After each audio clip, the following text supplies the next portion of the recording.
Yes, people. We are back live. We are back live on the Sarcasm City TV YouTube for another edition of the ManDem United podcast, the podcast dedicated to all things Manchester United. So please keep all your comments, all your questions, Manchester United related, please, people. And it seems, as always, there's plenty to discuss. There's plenty to discuss with Manchester United, linked with Ivan Toney today. According to reports, the hierarchy, Ivan Toney is preferred to Benjamin Sesko. On top of that, Thomas Tuchel's management team have been in contact with Manchester United again, according to reports. We also have Brighton on the weekend to finish off the Premier League title and just a small game of an FA Cup final to discuss as to look forward to. I use that loosely and to discuss, so we'll talk about that as well. And it's going to be a long summer. There's going to be so much Manchester United conversation. Look what's happened this show. Look what happened the last show. Hey, plenty to discuss. But first and foremost,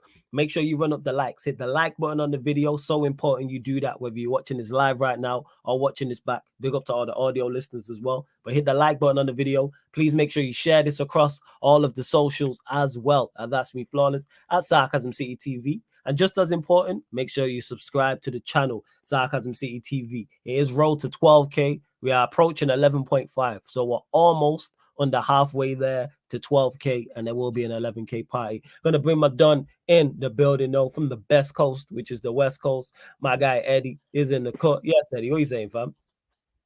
Cool, man. Like my name says, we was right, man. We was right, man. We was right, man. That's all I got for the people. We was right, man. Y'all wanted y'all little bums running around that pitch. We put a baller out there, and we was right, man. I know. Hey, for all his faults, Mr. Faraz got a hell of a meme, dog. You all laughed at me. I guess you're not laughing now. You know what? It's crazy. I actually forgot about the game. Talking about all the things that happened, I actually forgot in between shows. Manchester United actually beat Newcastle United 3-2 as well. So, yeah, man, we'll start there, Eddie, because I know you're talking about Mr. Amad Diallo. Can see the big grin on your face. So, what the thoughts on the game and obviously thoughts on Amad Diallo's performance as well? What can I say? You spent 80 million on that, brother. Hey, man. Hey, even when he thinks he's won, he fucking lost. Even this dude, Ted Hogg, even when he fucking thought he won, he fucking lost. You mean to tell me your attack could have looked like that? And oh, no, bro. It's crazy. Amrabat put in a performance. Yeah, he did. Casemiro, for all the hate, for all the pitchforks y'all bring out on my dog on a continual basis, save your blood clot, like y'all say out there.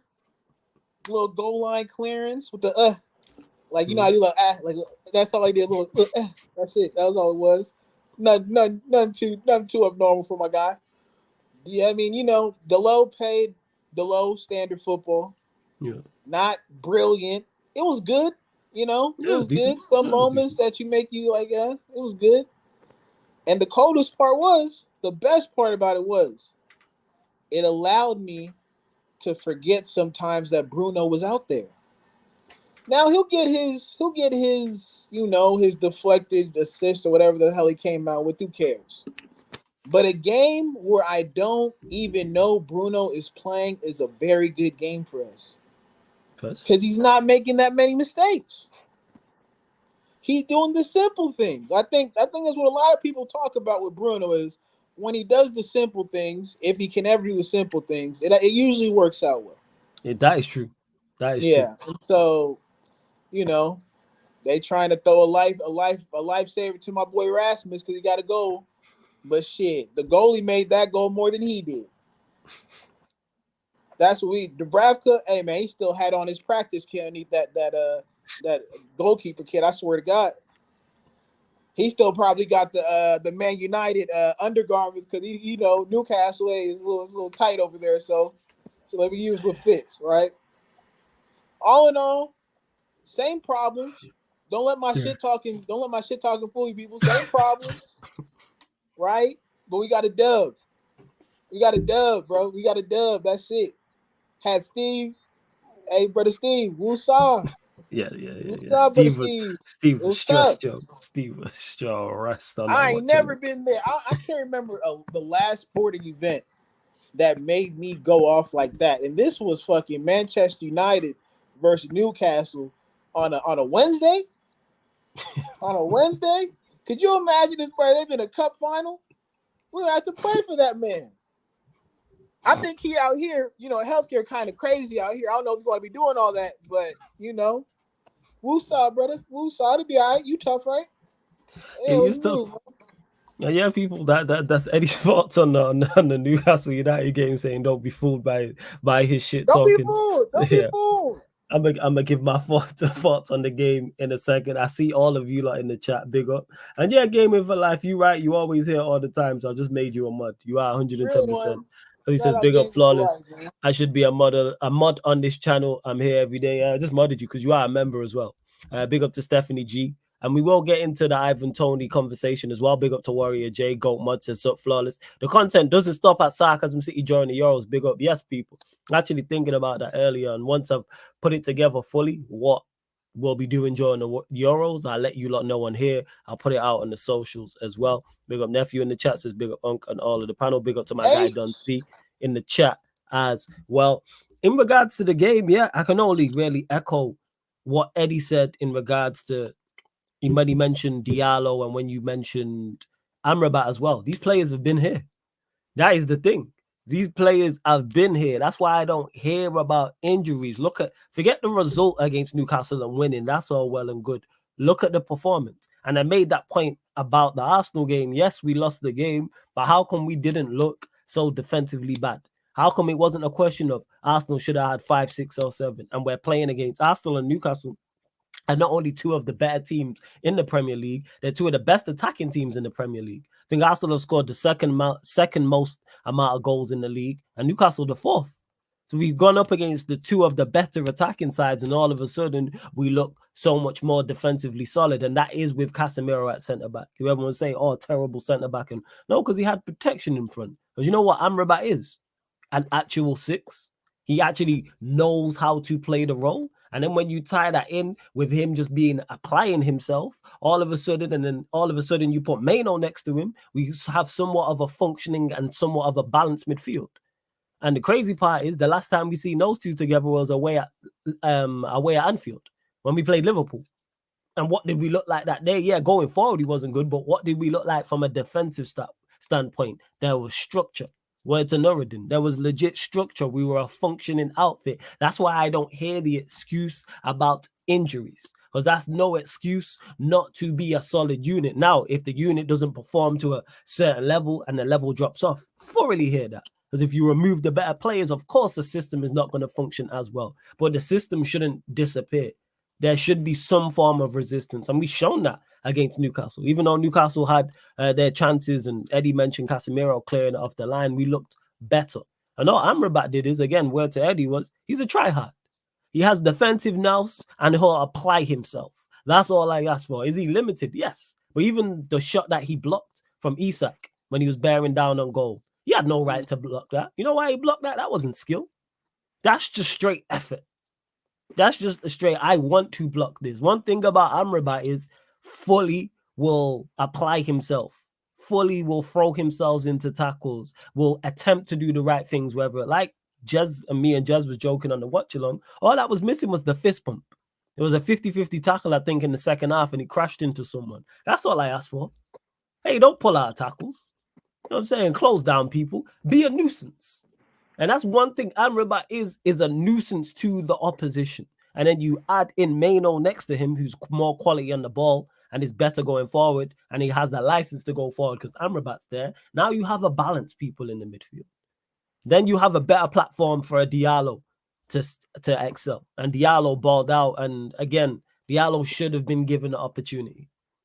That's why I don't understand why he was. And that's all I was talking about, was give him an opportunity. He can't do any worse than the attackers in front of him. Worst comes to worst, he performs as bad as Anthony. He performs as bad as Garnacho. He performs as bad as Rashford. That's the worst case scenario. He gets 5, 6 games and he's as bad as them. All right, and then you just throw Anthony and Garnacho and Rashford back out there. All of a sudden, you put in Mameno together and we look like some form of unit. We're actually a threat going forward. Can't believe I'm saying that. We actually had something in the final third where I go, we genuinely look like scoring here. Even the Arsenal game, even though I didn't think we would score in the game because Arsenal are so defensively good, at least Diallo was offering something. If we were going to score, it's from him. And even the 1-2 that him and Maino played, we ain't seen that all season. And it was a great tackle, I believe it was by Murphy in the 6-yard box. We haven't seen a give and go in a minute. And a give and go with purpose and with intent and his movement and it's at pace and it's forcing a last-ditch tackle from the opposition. So yeah, all in all, what's it called? All in all, happy with the performance. But again, it just dispels this whole myth that you can't perform because of injuries. Because you know what the crazy part is? Let's say you don't play Diallo. Let's say everybody's fit and Diallo doesn't play in the game against Newcastle. And Amrabat doesn't play in the game and he puts Casemiro, McTominay and Bruno out there. And then Garnacho's out there, Rashford's out there, and Højlund's out there. And we lose that game. You know what the conversation, you know what Toney would have said in the press conference? We can't play well because of the injuries. Injuries this, injuries that. But you would have Amrabat and Diallo who just played well all on the bench. And then foolish people would have lapped up and went, yeah, we can't play well against Newcastle because of the injuries. These players have been here. It's not like Amrabat's just come back from injury or Diallo's just come back from injury or Maino's just come back from injury. These players have been here and been available pretty much the entire season. I don't think Amrabat's been injured to my knowledge, and if he has, it's been probably 2-3 weeks. But he's had no long injuries, neither has Diallo. And again, so I hope this dispels this whole myth of injuries. How come injuries ain't a problem in the performance against Arsenal? How come injuries ain't a problem in the performance against Newcastle? And I repeat, there's two of the better teams in the Premier League because they are two of the better sides, and in particular, two of the better attacking sides. But hey, we don't know what we're talking about, and Ten Hag a genius. That's what it is. Big up to Ed in the cut as well. Yep, John, lost to Newcastle C, or even a B team, it was a C team. And they blamed injuries. And we lost to them with 6 fullbacks, but we just beat their first team. We had no injuries pretty much. I think everybody was there. Now, they've got a few injuries, but a much stronger side anyway, is what I'd say. That Newcastle side we played is much stronger. Much, much, much stronger. But hey, we move. But yeah, you lot continue to run up the likes, hit the subscribe button. We're even going to start with the Newcastle game, but where we'll go to now is from the title of the episode. Ivan Toney preferred to Benjamin Sesko, according to reports. So reports came out today, broke. I'll have to go and find if one of the mods or one of the regulars can put the actual comments in. Put the quotes in the comment section. But it was from a reliable source because Troops mentioned it to me on Back Again. But thoughts on that, Eddie? Whereas reports are coming out saying that the hierarchy prefer Ivan Toney to Benjamin Sesko. You think Tony's finna ride the bench for Asmus? Is that what you people think? I called him Asmus, this guy. Wait, what more do you want from me, people? I already gave you the game. I said it. We've all said it here. This is why you come to us. We all said it here. Bring me Ivan Toney. We know what we're going to get. Technically sound, enthusiastic to be there. And honestly, if depending on the manager, if they go Diallo, Toney, then whoever the hell you want to put on the left, put him there. We'll be just fine. We'll be just fine. See, people, the problem with our front three is not only do they fail to convert chances, they love to give the opposition the ball back so they can get on the counter.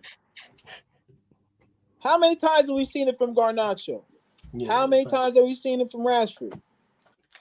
Rasmus, I'll be nice. I'll call him his actual name because the abuse police is out there. Rasmus, again, let me think. He doesn't do it as often, but again, he's no Garnacho or Rashford when it comes to turning the ball over. So Tony's the guy. I'm here for it. If it happens, who knows? I'm sure there are other teams that are gonna be looking at him. Probably won't have European football. So that factors into play. It shouldn't because we're United and we print money when we want to. And so, I would love it. I really would love it. And I think, again, when you have two technically sound players, Rashford can play off of them. Rashford can find the spaces and he can be a bit more useful.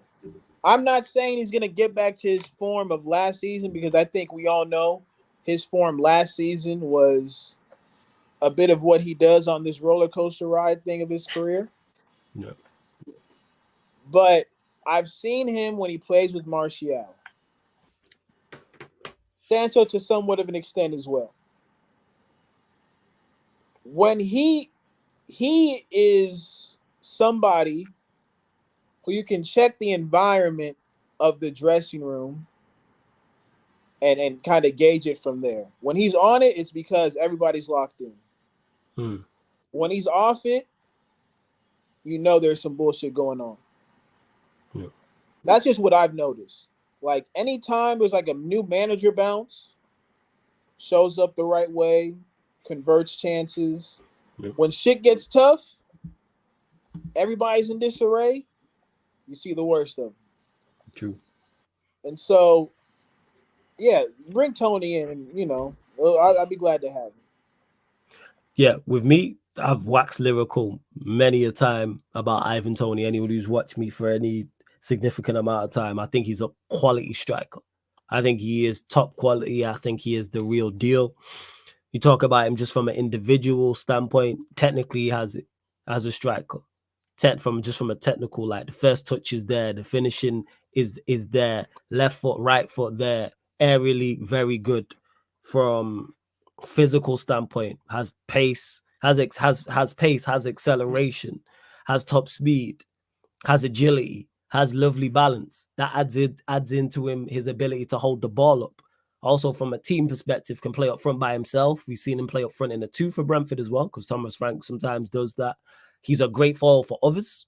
I'm saying, I think like a Rashford or just wingers in general, I think would benefit from playing with from playing next to someone who is that intelligent and is that good for the team. Has scored goals consistently in the Premier League, I think, last 2 seasons. I know he's been on a bit of a goal drought and has been poor as of late, but still, he gives you, not only does he give you the GNA, but he also passes the eye test. So you pass the eye test and the stat test as well. Point to prove, like Eddie made, big point to prove, massive chip on his shoulder. Looking here, 28 years old, available at good price as well. I believe so, because I think his contract runs out this next season. So you're negotiating from a position of power. I love it from that perspective. As I'm looking here now, how many goals? So he did tail off. So we got 4. So we got 4 in 16. So he did tail off, but I'm still taking him. 20 the season before, 12 the season before, and then 31 in the championship. Bear in mind, he played 16 games. So 16 games, 4 goals this season. Last season, 33 games, 20 goals. Season before that, 33 games, 12 goals. And in the championship, it was 45 games, and he scored 31 goals. So I'm fully with it with Ivan Toney. You don't have to worry about him settling in. You don't have to worry about homesick or anything like that. There's no language barrier. My only concern, I should say, with this transfer is from the hierarchy, because it's new. I hope we're actually signing Ivan Toney with a plan. So my point is, we're not signing Ivan Toney just because he's a quality player and he's a name who's available with no idea. Because we did that with Jadon Sancho. When we signed Jadon Sancho, there was no plan for Sancho. That's why you seen Oli play him left. That's why you seen him play him right, because there was no actual plan. It's, Jadon Sancho is a talented winger, English, let's get him in. And we chased him for 2 summers. So that tells you all you need to know. So with Ivan Toney, there's an actual plan and he fits what we are trying to do. And that's where it stems from. And I've said this, it needs to be profiles over names. So Ivan Toney is the profile of striker we want. So let's say we don't get Ivan Toney. The next striker we make an offer to should have similar attributes to Ivan Toney, whether they're above the level of Ivan Toney, whether they're the same level or slightly below. Has to be a clear idea, clear identity. What is the style? And that will tie into the manager when we talk about Thomas Tuchel, but that's how I'm looking at it. But Ivan Toney, from the outside looking in, fantastic. But I still don't trust these men. That sounds good. And I said the same thing about Elise as well, because man is saying it here. That's dream world. Remy, Elise, Ivan, Toney. I just get Eze as well. That's what I do. I go to Palace, drop 120 million for them both, and then pay the 40, 50 M's for Ivan Toney, and that's your front three. Now that's a bad boy front three. Elise, Eze, Ivan Toney. And then you got Diallo backing it up on the right wing. Left wing, if you get rid of Rashford, cool. Then you got sign another left winger. You got Canacho over that side, so you got 3 left wingers there. Anthony obviously plays right wing as well. All of a sudden, your attack looks so much better. That's a serious attack to me. Again, dream world, absolutely. I don't see Manchester United doing it, but again, hopefully it's profiles over names and not the other way around. Because Warrior J says here, the United stand understand that Toney is preferred by the hierarchy than Sesko. That's from at Sam_C. And Ed also goes on to say, United have had discussions in recent weeks about Elise and are quietly confident, but nothing concluded yet. Toney is preferred by the hierarchy than Sesko. And again, that's from at SamC_reports from the Daily Mail. So how reliable Sam C is, I don't know. If anyone knows in the chat, let me know. But I like these reports, though. I do like these reports, both Toney and Elise. But it has to be with the plan in mind. Same way I like the Sancho. When we got linked to Sancho, loved it. And we signed Sancho, loved it. I was like, great, talented player. But we had no idea what to do. We are in a war and been given some of the best artillery, and we had no idea how to use it. We trying to go up close range with a sniper. Make it make sense. You know what I'm saying? We in the hills, in the mountains, and trying to shoot man from distance with a shotgun. That's Manchester United. Have no idea, you know what I'm saying, what to do. Trying to ride up tanks in the mountains. That's what we're doing. There was no plan. I'm just hoping there's a plan from Ineos. And I'm not saying there is or there isn't. I'm saying there should be one. But again, steps in the right direction, being linked to the likes of Ivan Toney and being linked to the likes of Elise. I do like that. I do. I really, really do. But we will see. And yeah, Ed, I've always rated him too. You know what I'm saying? I've always rated the type of striker Toney is, but I've never felt he's at the level to be a striker for the top team. I think he is with the team or with the right players around him. I think it's just a platform. I think it's just a platform for him personally. I think that's what I think I couldn't agree with you more when you said he's the striker before the striker that we really need to go out there and get. I think for right now, he's a high quality need filler. Right? We're not talking about him being the best in the world, but we are talking about him being, honestly, one of the more competent strikers that we've had, not named Anthony Martial. And again, people, Anthony Martial would still be here if he could stay healthy. But at this point, between his health, between the talk around him as a person, how much he commits to football and all that nonsense, whereas he could probably go back to France, play on one of those teams, be looking at Champions League football maybe, and be in a bit more of a comfortable environment. We're gonna need strikers. And again, I'm of the mindset, honestly, and I think it's been said before on this channel, because again, we was right, people. I think people want him to play in more wider spaces, you know. I think for me, right now it's not working, and everybody can see that. You're talking about Højlund? That goal did not convince me, people. Oh, you're talking cool. Not convince me. Let him play vertically. Let him play streamlined. When he has to take into account everything that's around him, that's where I see him struggle. But if you can let's work on being direct and attacking goal up front. Because we've seen he can take opportunities when balls are placed in front of him. Pause. That's crazy, but we're professionals here. I think, damn, I gotta get back. I'm sorry, people. I just had to. Come on. Hey, get it out right now. Pause again. Damn. Yo. Let's just rewind, people. That last 15 seconds, I'm gonna have YouTube strike that. You feel me? So it never happened. But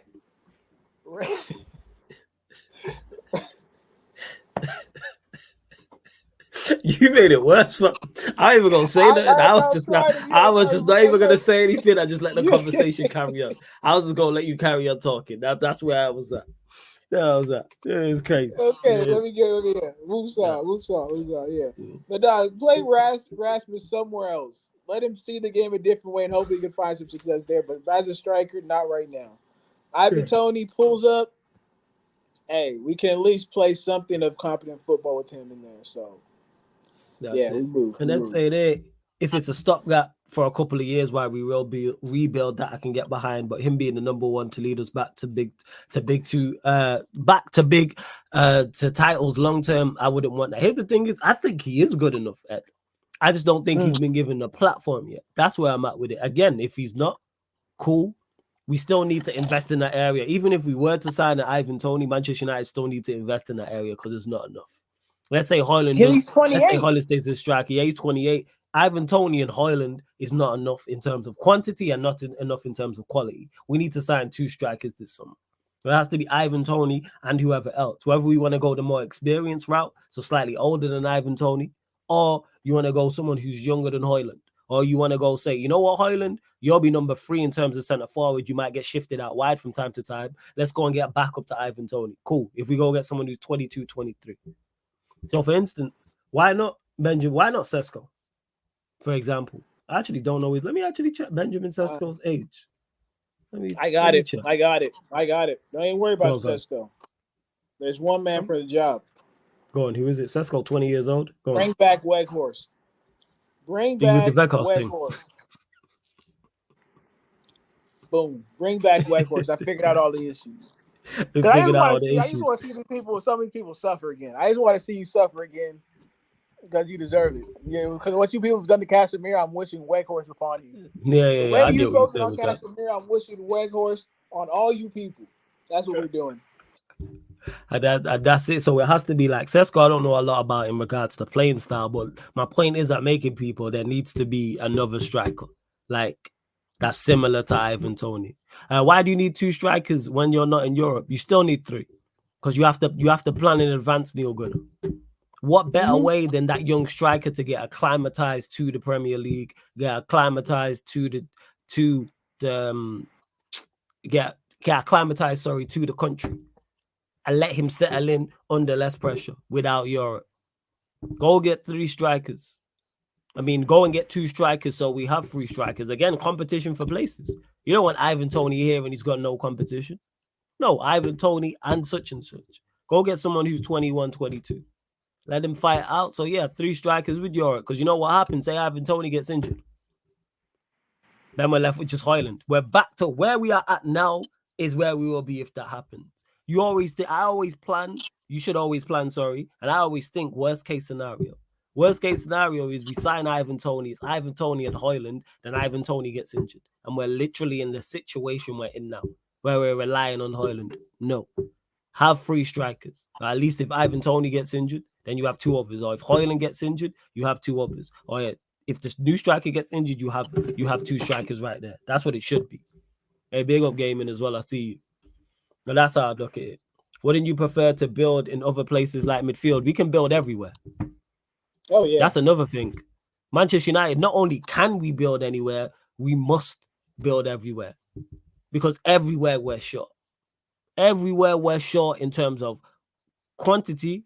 No. Let me clarify that. Everywhere we're short in terms of quality, number 1. Number 2, I think we're only centre back where quantity, but even that's looking like it's slimming down. Because Varane's leaving. They're saying Evans could leave. That's 2. And then Lindelof or Maguire. So that's 3. So that leaves you with who? Maguire or Lindelof, Martinez, Kambawala. That's it. So we're short. So we're legit short everywhere. I was right the first time. We're short everywhere in terms of quantity and quality. So we have to rebuild, especially down the spine of the team. Shouldn't your system get you goals by committee? Yes, but you still need the players to play in those roles. You need both. Yes. You need both. Like you need the system, but you also need enough players to play said system. So Ivan Toney and someone who plays like Ivan Toney. Because then if Ivan Toney's not there, you have Ivan Toney light. So both. We are short everywhere. We cannot afford to be picking and choosing where to rebuild. We are not in that. We are not. And we do not have the luxury. Big up Leon in the cut as well. Yes, fam. What are you saying? You good, Leon? This guy. This guy. Oh, Ten Hag. You're off at the door, you're sacked, because you are a fraud. Oh, Ten Hag. Jeez, don't know. Get this bold man out. What up, though? What up, What are you saying, though? ManDem? What are we saying? Oh, bless. Oh, bless. Man Just tried to do the discussing whole it. right. Eddie thing, you know what I'm We saying? was Man right. tried Yeah, I to know do you That's did. That's why I it. laughed. I know Man you was tried to doing do- the. You was doing. Yeah. What You was doing the people? Eddie. You good, The Trevor? Eddie Welcome to Black entrance. Adam City TV.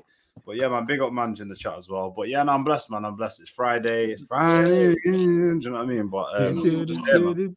I'm just Yeah, here. man.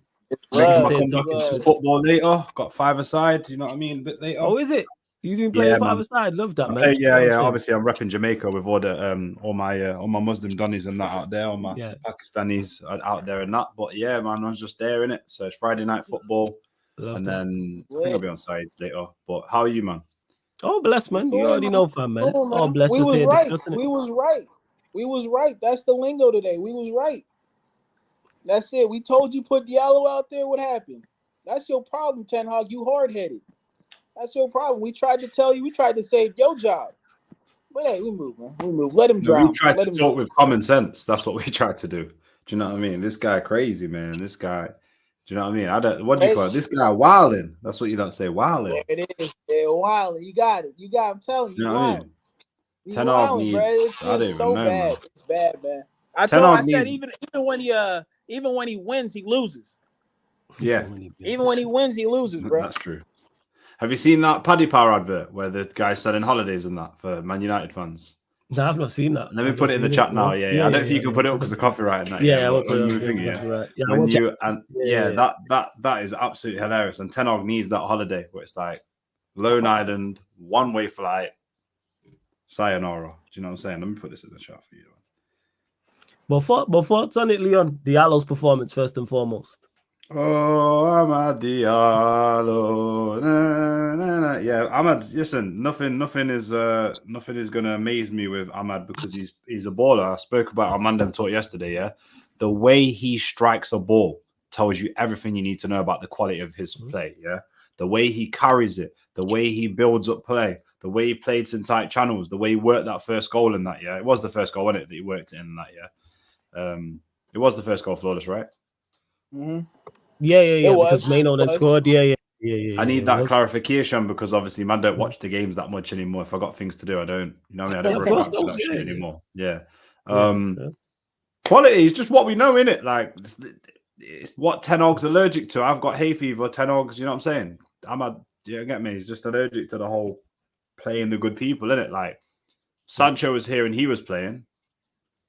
Oh, we look cohesive all of a sudden. Do you know what I mean? So, yeah, like you could even play Sancho, Ahmad, and McTominay up front, and it would actually work. Like that kind of thing would work. But this guy, do you know what I'm saying? Like Mr. 9.5, big up Traps. But for me, just what we need, bro. Just quality. Like it shows that all of this narrative from the fans that say certain players in our team don't have legs. I've got an amazing epiphany for you. Yeah, I feel like Ten Hag right now. Yeah, I'm gonna make you all look stupid because I know more than you. Yeah. Like you don't have to run all the time when you hold the ball. It's unbelievable. If you can control the ball, it's mad. You don't have to run as much. You know, it's absolutely it's mind blowing to these fans. So yeah, I just think it's a pivotal time right now that Ahmad is at the point where he can play first team football regularly. We've known that for a while. So. We're at the point now we have to change the guard of managers because this kid has to play. Otherwise, he's another wasted talent, sits on the bench, gets loaned out, says he wants to move, and we've lost another one. But he is... his potential is to go on to really, really, really high level of football. Like, they could easily sign him for like a Barca or Bayern or City right now, and he would work his way into those squads. Like, I'm very confident of that. Like, he could play for anyone, really. Do you not think? I think he could play for anybody. His potential. I think he could definitely be a part of the squad. Like, it's one of them. We just need to see him play. But every time I see him play, I'm like, I'm impressed. It's just game time. You know what I'm saying? It's just game time. Like I fully believe. It's like boxing terms. I believe you're a quality fighter. The problem is you've only had 5 fights. Yeah, you need to fight. So the issue lies. Yeah. You need to fight. You just level, gotta fight more. Like that, and I've said that in regards to Diallo. Opportunity. He just deserves a shot, and he's taking his opportunities when he has. But yeah, the talent's there. What Ahmad is like, is go watch Moses Atuma, the heavyweight coming through, yeah. Sick heavyweight. He's like 21 years old. Everyone sparred him around the world and they're like, he's a problem. And he's just saying he's the guy. People. But like he's going up a level tomorrow on the Fury card. But he's, you can see what's there. You're like, you could already fight levels above, but let's just take your time, yeah.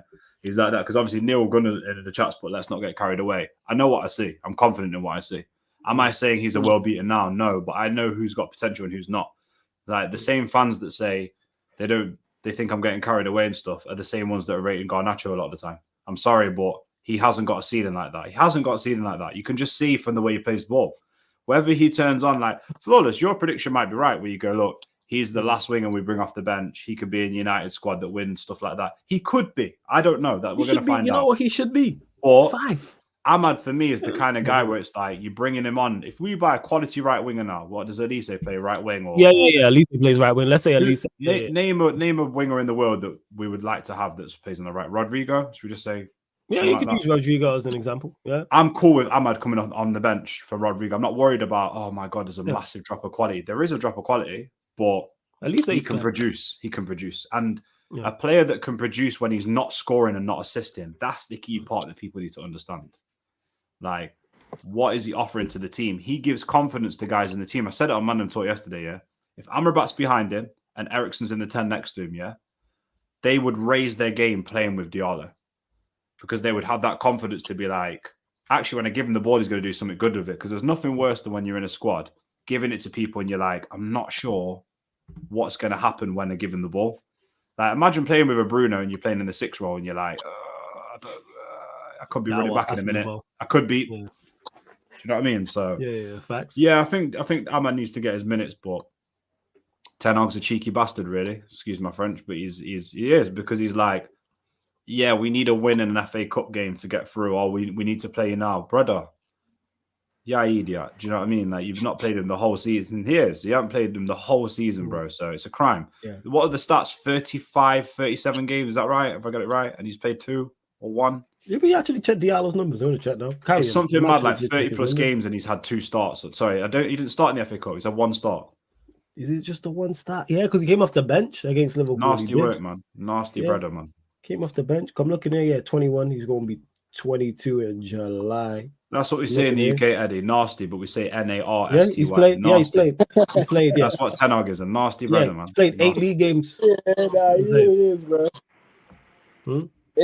It's a joke. It really is when you just think about, again, you spent $80 million to move that brother to left back.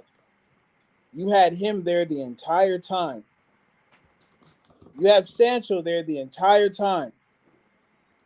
And somehow, some way, you figure a way to screw that up. And it's everybody else's fault but yours. Put all that together, people, and if it, again, I think the problem is with football fans sometimes is they don't know how to remove themselves from the emotional part of their brain because they hold other players way more accountable than they hold their own. It's the craziest, like, they can cuss out a Jackson, they can call Martinelli a bum, they can call this guy a bum, but when we say, hey, look at what you got on your side of the pitch, homeboy, crickets. We've been knowing this, man. Like this, it's sad because I think, what was it? AC Milan game, he scores a crazy header. Yeah, he scored a very good goal. Yeah, he did. He scored a crazy goal. That's a very hard goal to score. You see me? So it's like the answer's been there in front of your faces the entire time. We're not even talking about him being a world beater, but he's better than what you have at this moment. Yes. And what you've been consistently putting out there for some odd reason. And the other thing is, it's not like it's up to question if it works or not. It's indisputable that the attacking placement that you put out there failed. Negative goal difference, homie. Shit, you kidding me? Stinks. It Big stinks. dirty stinks. Yeah, dirty. It's nasty work as y'all talking about out Yeah. there, bro. It's why he's wilding. I'll bring the 2 ponds together. You feel me? That's what we gonna do. He's wilding and it's nasty work, bro. I can't even put in enough words how bad this dude looks.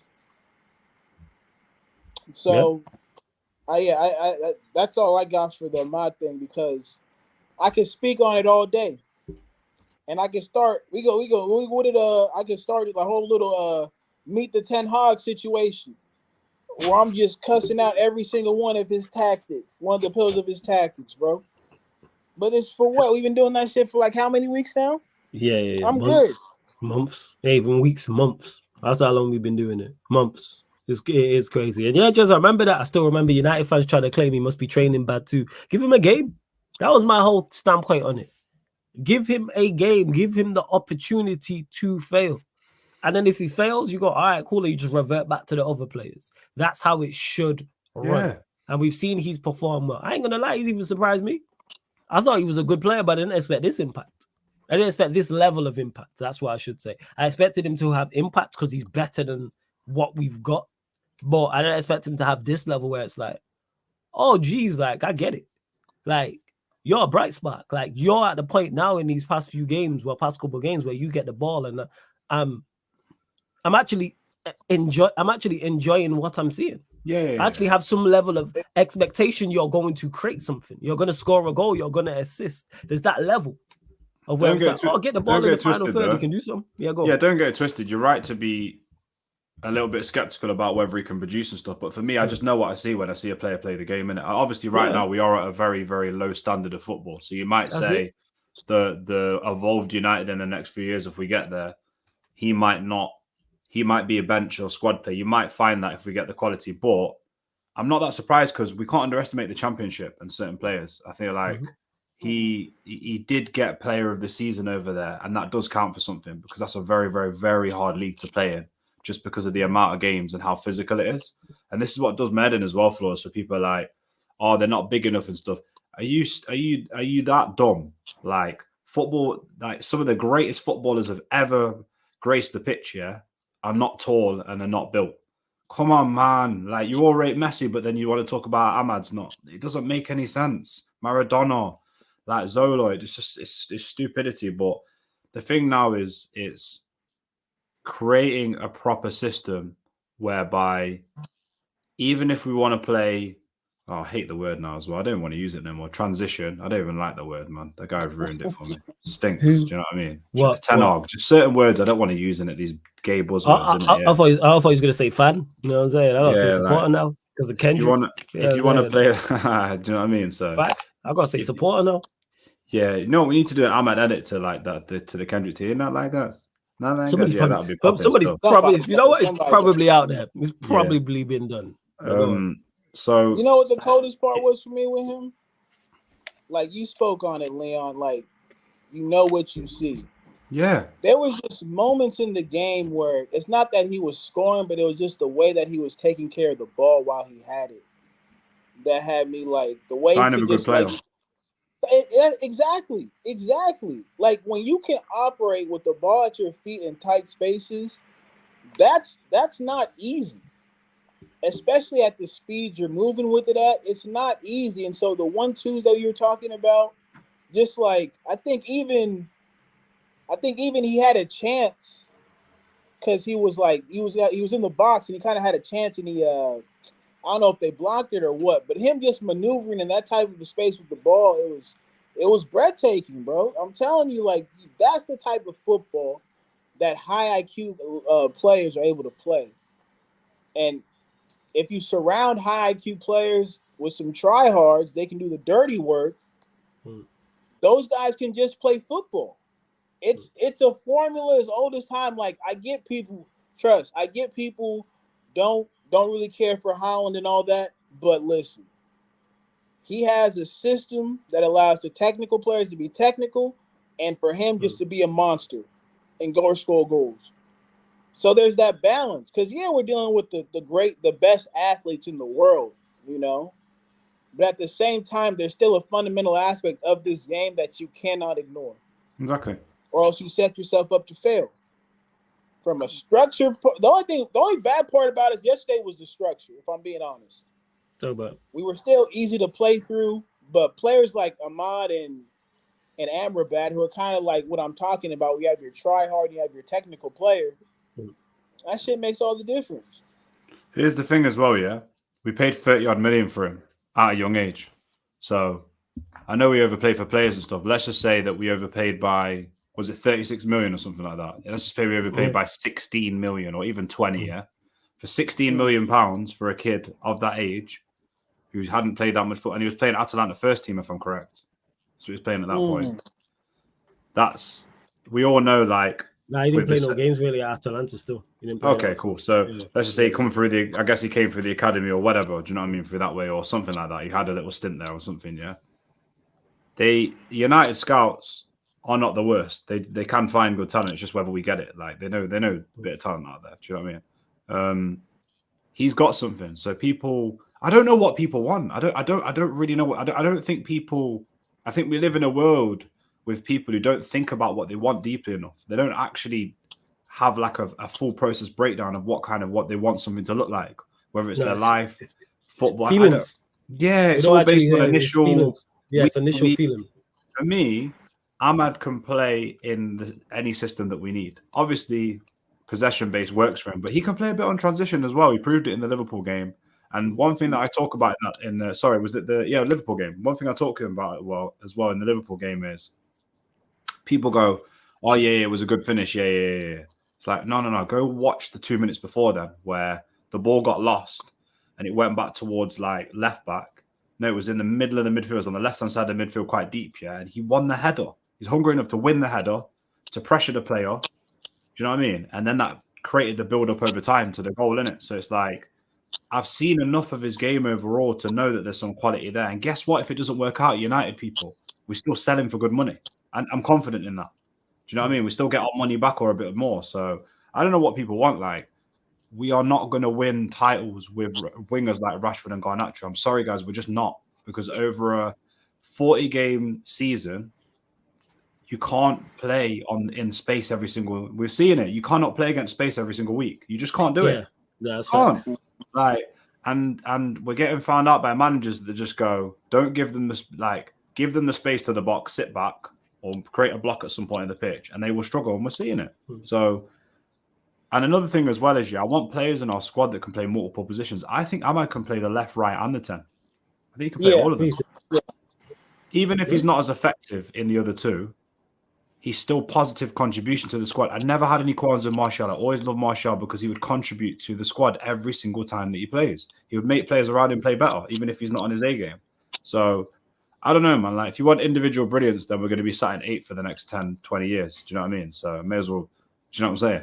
Bring my kids up on folk tales about how United were good when I was a kid. Do you know what I mean? I may as well just give up. Do you know what I mean? Like, black and white films or whatever. But I don't know, man. I don't know what people want in it. So, like, I don't really care, but I don't know what they want. So, I just know that he is a very, very good piece to our puzzle moving forward, especially because our attack is so lacking at the moment. It's unbelievable. It's flawless. It sucks. It's really bad. But speaking of the attack, I don't know if you've heard, Leon, but that's why I titled this what it was. Reports have come out saying the hierarchy prefer Ivan Toney to Benjamin Sesko. Ivan Toney is a target for us. Thoughts on those reports, Ivan Toney? Fan, not a fan? What are you saying? Yeah, he's probably one of the only proven Premier League strikers of quality at the moment that's available. I mean, is there anybody else in the Prem that, with all of his attributes, we can pick him up for how much? I don't think it'll be 70 million. I don't think it'll be 70 million because I've seen different prices. But to me, if you go get, and that's a valid point to even think of, if you can go get Ivan Toney for 30, 40 million, that's a steal, I think.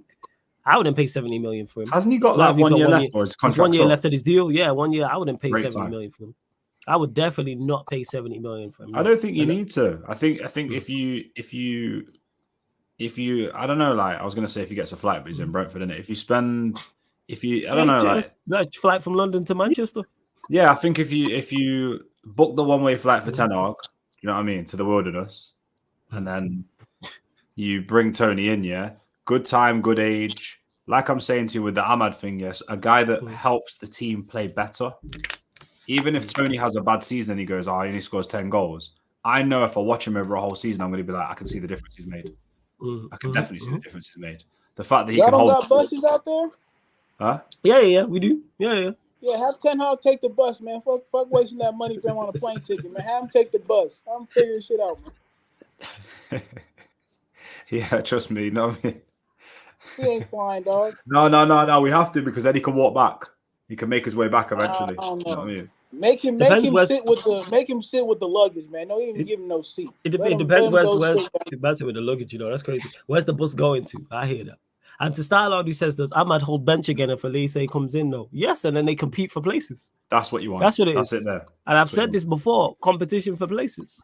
Yes, if Elise, let's say we were to sign Elise hypothetically, he would be the first choice right winger, and Diallo would be backup. And guess what? If Elise then doesn't perform, or is going through a poor run of form, or gets injured, you have Diallo there. Now, if Diallo's performing well, he knows he gets the place off Elise.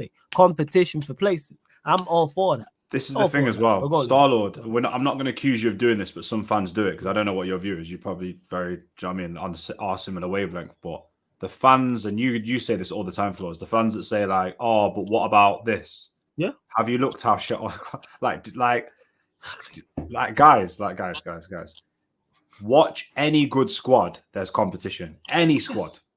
And the right manager knows how to create that hunger within the positions. Go watch the City documentary and how clear Pep is on the roles of the players. He literally says like, you'll play a little bit. Okay, you're going to end up coming on here. This game's probably going to be good for you. Transparent. Because it's a winning squad, people don't mind. City, that's never a thing. They could get linked to whoever. Look at Mahrez. Mahrez sat on bench for time. Like they didn't have Mahrez, Bernardo Silva, and Foden all at the same time. And Grealish. And the list goes on in De Bruyne. Like, you can't play them all. Like, we don't hear that. Like, Haaland don't have Julian Alvarez. Like, we haven't seen, even though it's been rare, Haaland be on the bench for Julian Alvarez. Whether he got dropped or Pep believed Julian Alvarez was better for said game, whatever the case may be. John Stones is injured. That's why they have Diaz. And that's why when they signed Vardio for big money. I think he's the most expensive defender ever in the Premier League history. I've seen Vardio on the bench this season for Anake. I've seen him on the bench. You know, like, what are we talking about here? And that's the thing as well. The communication from the manager of what he's doing. This is why our thing is all flawed at the moment. Because if you don't understand what the manager's doing and people go, you don't know, Leon, you're not in there. Everything that's coming out from the body language to everything that's being played to the way that they're reacting to his information tells me they're either not buying into it or they don't understand it. That just tells me, I've seen that for ages.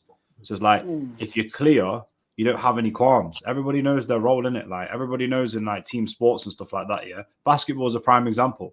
You get your main players, don't you? And then you have other kids on the roster. You only get a certain amount of money, don't you?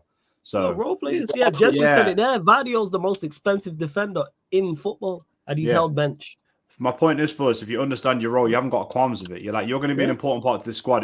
You're just not going to. Do you know what I'm saying? This is going to be your role, and they're like, okay, I understand what I've got to do, but I will impress when I do. Because one thing this is what the manager's job is for. This is what the manager's job is practically.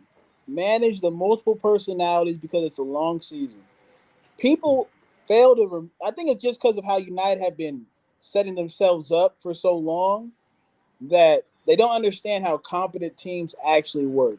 Yes, it's a starting 11, but it's damn near like a starting 13. Yeah. Because you're going to have subs who are going to come in for certain players throughout the course of a game. Not every player is going to play 90 minutes every match. Ten Hag got y'all fooled. The reason City employs that many top talented players is because they understand they're going to be playing a lot of football. And so I'm with y'all. Like, but then now let's bring it to a question as well. Elise, Ahmad, Toney, all bring him in. With all this being mentioned, what do you actually think happens to Jadon Sancho? If the manager wants to keep him, Sancho's more than capable of playing from the left. And to be honest, flawless. If you look at it, in terms of he can play all three because he can play false 9, he can play 10, he can play left, he can play right. If we're going the style route, you know who Sancho actually reminds me of, but he just plays the other side, Elise. You tell me Elise, forget quality. You tell me they don't play in a similar fashion. Tell me Diallo, they're not of all of similar, whether you rate them or not, people. So no one in the chat say, oh, such and such is better than better. I'm not saying who's better. I'm talking about profile-wise as wingers, they all do similar things. They are all of a similar style, I would say. So Sancho, if that is the case, could definitely play in a system with those. Like for instance, a Sancho, Toney, Elise front three to me works. Well, that's the if thing. You got the system with it. But that's just this me. is why people go like, "Oh, rip the whole squad up and stuff." And you're right based on what you've seen.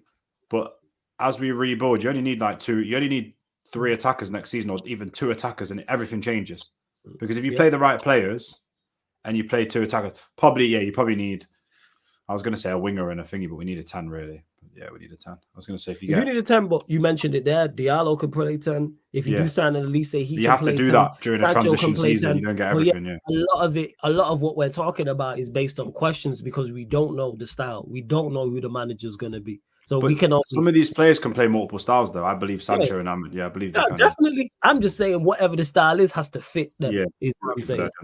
Yeah, it has to fit them. Otherwise, there's no point in having a Sancho. Yeah. If you're going to play counter-attacking football, for example, or why play Sancho? Or if you're going to play high energy, high intensity football, play him as the 9. Play him Sancho. I'm just using Sancho as an example. But whoever the case may be, the players have to fit whatever you're doing. Again, this is why I keep saying about profiles over names. It's not names over. It's not bringing Toney because he's Ivan Toney. Bring in Elise because he's Elise. Bring back Sancho because he's not Sancho. What makes sense? Toney, not only is he quality, but he fits what we are trying to do here. Cool. And Danilo says, you're not in Europe. That was my point. How are you going to sell game time? 1, there's no guarantee we're definitely not in Europe because we could still make Conference League. 2, if we do, it's a long shot. We win the FA Cup. You be in Europe off that. And 3, you still playing minimum 50 games. No, not even minimum 50 games. Let's say, so it's 38 league games. Let's say you go to the quarterfinals of the League Cup and the quarterfinals of the FA Cup. That's 38. What's that like? 3 games. You're playing 45, let's say 45, 46. Let's say 46 matches. You're playing 46 games. So everyone's going to get ample game time. And think about this too, Wallace. There's an international competition going on this summer. These guys have been playing football for Lord knows how long. True. Like, you have to preserve their bodies. Like, you have to. That's the biggest thing of having that bar. Like, not even have to be. It doesn't have to be a large squad. Again, it just has to be about maybe 16 players that you can rely upon throughout the course of a season, even if you need to change something up. If they get play time, they'll be just fine. Yeah. There were ample starts for Ahmad. There were ample starts for Amrabat. Yeah. It's just the way it worked out. There's ample times you're playing, even without the worst case scenario, we don't get Europe. We're playing 45, probably let's just say 45 games minimum. Bear in mind, Diallo played how many games this season with Europe? He played 8 Premier League matches. He played 11 games in total. I guess and even without Europe. We put Garnacho on the right. Are you telling me Ahmad couldn't have been there? Facts. And on top of that, I would say most of those are probably from the bench in regards to those them 11 appearances. I don't know how many starts, but probably let's say there's 3 or 4 in there out of the 11. I think even without Europe, 1, he starts more than 3 or 4 games, and 2, he plays more than 11. So he'll get more game time this season. Yeah, last season. The manager has to take risks throughout a season anyway. This is why this stupid thing as well. Yeah, I'm just going to cuss everyone today, man. But this stupidness about we've got injuries and that's the reason. Guess what, people? You get injuries. That's the whole point. How adaptable are you to everything? Like at the end of the day, guys, nothing's going to go your way 100% in a season. Yeah. And it's your opportunity as a manager to really show your quality when you don't have the pieces that quite fit, but then you kind of make a piece fit. Do you know what I'm saying? Because you want to keep developing players' confidence, playing the system. But do you know what I mean? We've seen managers play systems every week for us and be like, I've not quite got him to fit in the system, but I'll make it work. Do you know what I mean? We see that every week in the Premier League. So we need to get out of that mindset sometimes of like, oh, we haven't got the perfect piece, or what about him with him? And do you know what I mean? Because that's not how it's going to go. Unfortunately, we've watched City do it. We've watched Liverpool do it. We've watched Liverpool do it a lot during their last few years. Like players that they bought didn't turn out right. Systems didn't work. Playing the kids in certain positions. So this is what I'm trying to say. All of these things make an excuse for the manager to be like, oh, yeah, he's right, hasn't got the things. But that's not what other fans say about their manager. Like, you don't get Liverpool fans saying, like, oh, Klopp's not got what he wants. It's like, no, he makes it happen. So, make it work.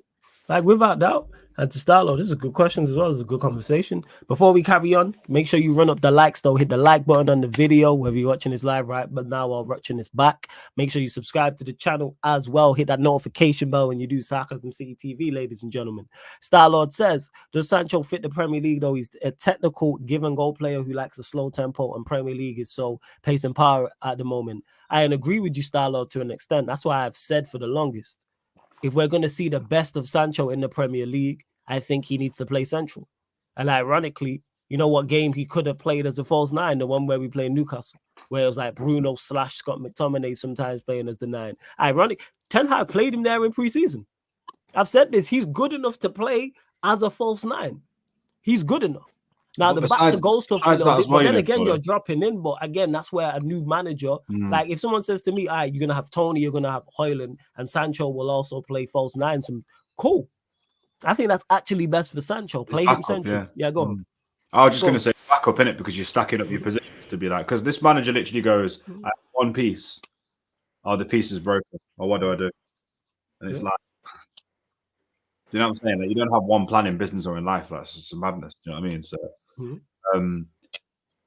the biggest thing for me is if you think Sancho can't play in a certain system, it's about what complements around him. Because if we're going to run, I think he can play in the Premier League, no problem. Yeah, people don't see it. I agree with that. I think he can play in the Premier League. I just think best suited. If you don't think he can, then you have to play the best system around him. That means you have to play 2 solid players behind him, or you have to play a decent 10 with him, or you have to play another winger that you can overlap with. You've got to give him something to work with.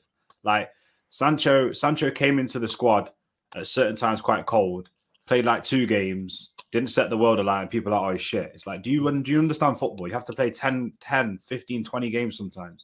I judge players a lot of the time if I see something in them over 2 seasons. I'm an old school football guy because I've seen players come in average or trash for a season, then I've seen them like take to the and go, I know you don't get that time anymore, but it's just one of them. It's like, I don't know, man. I don't know what fans' expectations is, but for me, Sancho can play. And I know that if we'd have played Maino, Amrabat behind him, Maino, Casemiro behind him, if we'd have played Eriksen in the 10, if we'd have played another winger alongside him, if we'd have played him in the middle with 2 wingers, like it would have worked. Even Sancho in 10, Anthony, and a Rashford, that works because you've got 2 guys that can control the ball and 1 lunatic. So that's it. And just said it here. Sancho, Sancho. Yeah, go on, Eddie. Go on. Okay, you know what? Let's say he can't play in the Premier League. I've just seen this brother cook the whole Champions League. What are we talking about, people? We can't be having these conversations no more. Honestly, I can't do it no more. I'm looking at the lay of the land. I'm seeing a brother on the highest stage of European football play the best we've seen him in about 3 years. And I'm supposed to believe we can't set him up to replicate those same performances against a Burnley, fucking who else we had to play when he was around here, those lower level teams. Because the problem was Sancho wasn't showing himself at all. It was like you get 1 or 2 games where you see him show his talent. I'm of the mindset it's the system. Because the talent is there. And I'll be damned if y'all want to tell me Sancho can't play in the Prem and I got to see Rasmus Højlund playing the Prem. I don't want to do that. I don't want to be a part of that. I'm not going to do it. So, let my brother cook, set him up to succeed. And if you don't want the pace thing, ball control never hurts nobody. Facts.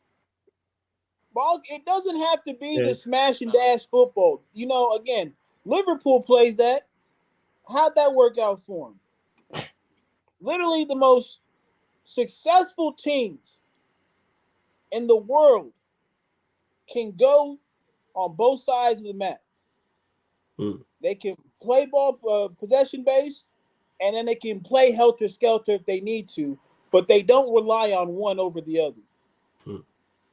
So we need these kinds of players around, especially if you're going to have the likes of a Rashford, going to have the likes of a Bruno, especially when Bruno and Rashford haven't had a leash in Lord knows how long. You're going to need some adults in the room. And that's where those two brothers come into. So I'm just like, yo, I don't want to have them conversations no more. I've seen Sancho cooking. The way he plays football, you put him in Gibraltar, he cooking. Yeah. You put him in Texas, he cooking. It don't matter where you put him, he's gonna cook, bro. That's simple. Let him cook. Big up to Don C for the super chat, my guy. Big up, G. I hope you're blessed. He says Ten Hag is just not that good.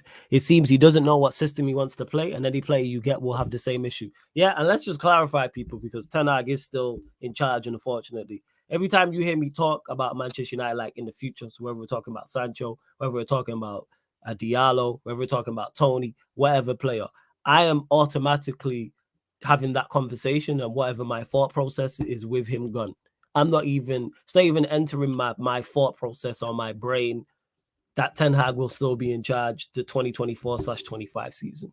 When I talk about systems, this is without him in charge. Because I agree with this, Dunsey, 110% that because we don't have a system, any player we're going to get struggles. I think Elise will come here and struggle. I think Toney would, whoever you want to go and get would struggle to an extent. They may still succeed because of their individual talent. But imagine Diallo in a proper system. We're talking about how good Diallo's been over these past couple of games is when he's played, even though it's been sporadic this season. Imagine him with actual better players around him and an actual system, how much more effective he could be. But it's a system game. It really is. And Jess says it, but Dunsey, big up for the super chat. He says, Sancho not cooking at Dortmund just because he's talented. Terzic put him in a place to perform. Simple. Terzic also worked with him before.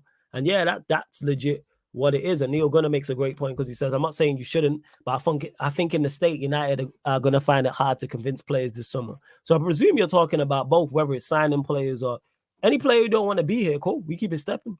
That means you don't believe in yourself to take whoever's spot. If game time should only be a problem if you don't believe in yourself and in your ability. If you believe, I'm the best player wherever I go, guess what? I'm going to go there because I'm going to take such and such shit. I'm saying it's like rappers. If you're a quality rapper, guess what? You should be able to get on track with anybody. I am not the biggest or well-known rapper in the world. I'm not one of the best rappers in the world. Guess what? I'll tell you this. I'm not scared to get on track with anybody. And this is someone who's been in studio. I was in studio with Wiley people. Hypes was there too. There was a track. Unfortunately, it didn't drop. I don't even know where the track is now. But I was there. Hypes was there. Tox was there. Wiley was there. A few others. Who else was there? Keem was there as well. I'm not shook. Knowing I'm in the room with some of the, obviously Wiley's one of the best MCs ever to come out of this country and some of the best MCs from Manchester. Like, back yourself. I know I ain't gonna sound out of place. Yeah, but here's the thing. That's like a rapper moaning that the studio is not nice. Still produce that. Do you know what I mean? I think at the end of the day, it's like, as a player, if you feel like you were hesitating at United, there's only a couple of things you got to do. You tell your agent not to negotiate some 10-year crazy deal that you can't get out of. You just say, I'll do 3 years or something. You know what I mean? So you can get out of it if you want to, if you're really happy. And then you use United as a platform to make yourself better as a footballer. Because I know they're going to target slightly younger players, maybe between the age of like 21 and 28 probably this year. They're not going to go for 30s plus, I don't think. Maybe one, but... and the worst thing you do is you go, I produce on the pitch, so then I'm going to still go on to a similar level. Or, do you know what I mean? Like, club-wise, maybe not money-wise, but you might go on back onto... Because if you play well, you could easily leave United and go play for like a Villa or a Chelsea or a, do you know what I'm saying? You could easily, or Arsenal. Like, no matter how good they do, we can still pass our waste on to them. Do you know what I mean? So, and on the flip side to Neil Gunnar's comment, because that's talking about players coming in. If players who are here want to leave because of game time, bye. Cool. We need that ruthlessness now. You know what? You getting too much game time, to be honest, in my opinion. Let's say Maguire goes, I'm concerned about my game time. We've seen you on the pitch too often.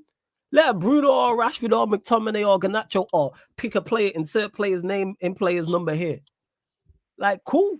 That's one actual good thing about having, that is one of the best things about Europe, to be honest. About Europe potentially, is it limits game time, it is. So I'm all for that. And not all the best talents will need that treatment. Some need arm around the shoulder and platform. That is also true, Neil Gunnar. But I was responding to your initial point. I don't see. You see it as a problem. I personally don't see it as a problem. I personally don't. Game time shouldn't be a problem if you believe in your. I'm concerned about my game time. That means you don't particularly rate your quality. Then you're doubting your ability. Because I guarantee. I use Garnacho as an example. He fully believes in his ability. Let's say let's say Sancho comes back, we sign Eze and we sign Elise. Not gonna happen, but let's say we sign those three. So that's three wingers who come back, who can all play the role he can play. Guarantee Garnacho ain't gonna go to the manager role. I'm concerned about game time. Even though I don't think he's better than the three I named. He is not with no Europe. He's gonna fully believe and go, I can keep my spot. Without doubt. Yeah, that hypes. Jigs, man. Yeah. It was that hypes. Shout out to hypes. But yeah, like that's what it's one of the best MCs. What are you on about? Manchester Hypes? Yeah. Yeah, he was good. I remember seeing him on Lord of the Mics. He was cold still. Yeah. Hypes is cold. He's still making music now. Hypes is cold. One of the best MCs. That flow. Yeah. He's cold. So like that's what it is. I'm tired of you're the employee, not the employer. If you are not happy here, you can leave. The door is there. That's what it needs to be. When we go and try and sign players, if they don't want to be here for whatever reason, keep it stepping. You're not the only player in the world. People act like you're trying to pick a wife. That's much tougher. If there was this going towards that, I'd get it. People act like that's tough. I mean, act like it's like that type of thing. But Garnacho in place, he shouldn't be, in my opinion. That's why. But yeah, the point I'm making, Neil, you've completely missed the point I've made about Garnacho. The point that I'm making is he wouldn't doubt himself, even though his game time is under scrutiny. That's what it is. Like, if you believe in yourself, you're not. Game time's only a problem if you don't believe in yourself. Because if you believe in your ability, guess what? I'm gonna keep my shirt, or I'm gonna get my chance. I'm gonna body this. And let's say it's a new manager, but hey ho, in it we move. Like I say, Neil, let's just agree to disagree. Because everything I say, you got a problem for it. So as a player, you should know what you bring to the table anyway. Yeah. It's like they believe certain people deserve to play every game. Yeah. You don't. It's a privilege to be out there on that pitch, especially when I'm paying somebody else about $10 million a year to give me goals. That's what it is. If you're trash right now, come right out, see the game for a little bit. You get back to it, you get back to it. But when I put this other brother in, we're not supposed to miss a step. This is how big teams operate. It's just what it is. If they can't get with the program, the door is right there. Use them two arms that God gave you. Use them to walk right out that door. It's that simple. There's not a player on that pitch who deserves to play every game. They earn the right to play every game by their consistent performance. Yeah, that's it. That's believe in yourself. Manchester United, huh? Yeah, that's it. If I'm believing yourself. Exactly. That's Manchester, it if you're that guy, you will not lose belief in yourself, period. If you are that guy.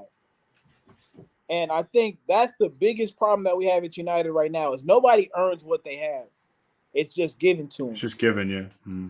Captaincies, wages, playtime. There's no concrete steps that are shown as to why this person. I think you can say for Kobe, Ahmad, I think you can say that, you know what? They've been putting in the time.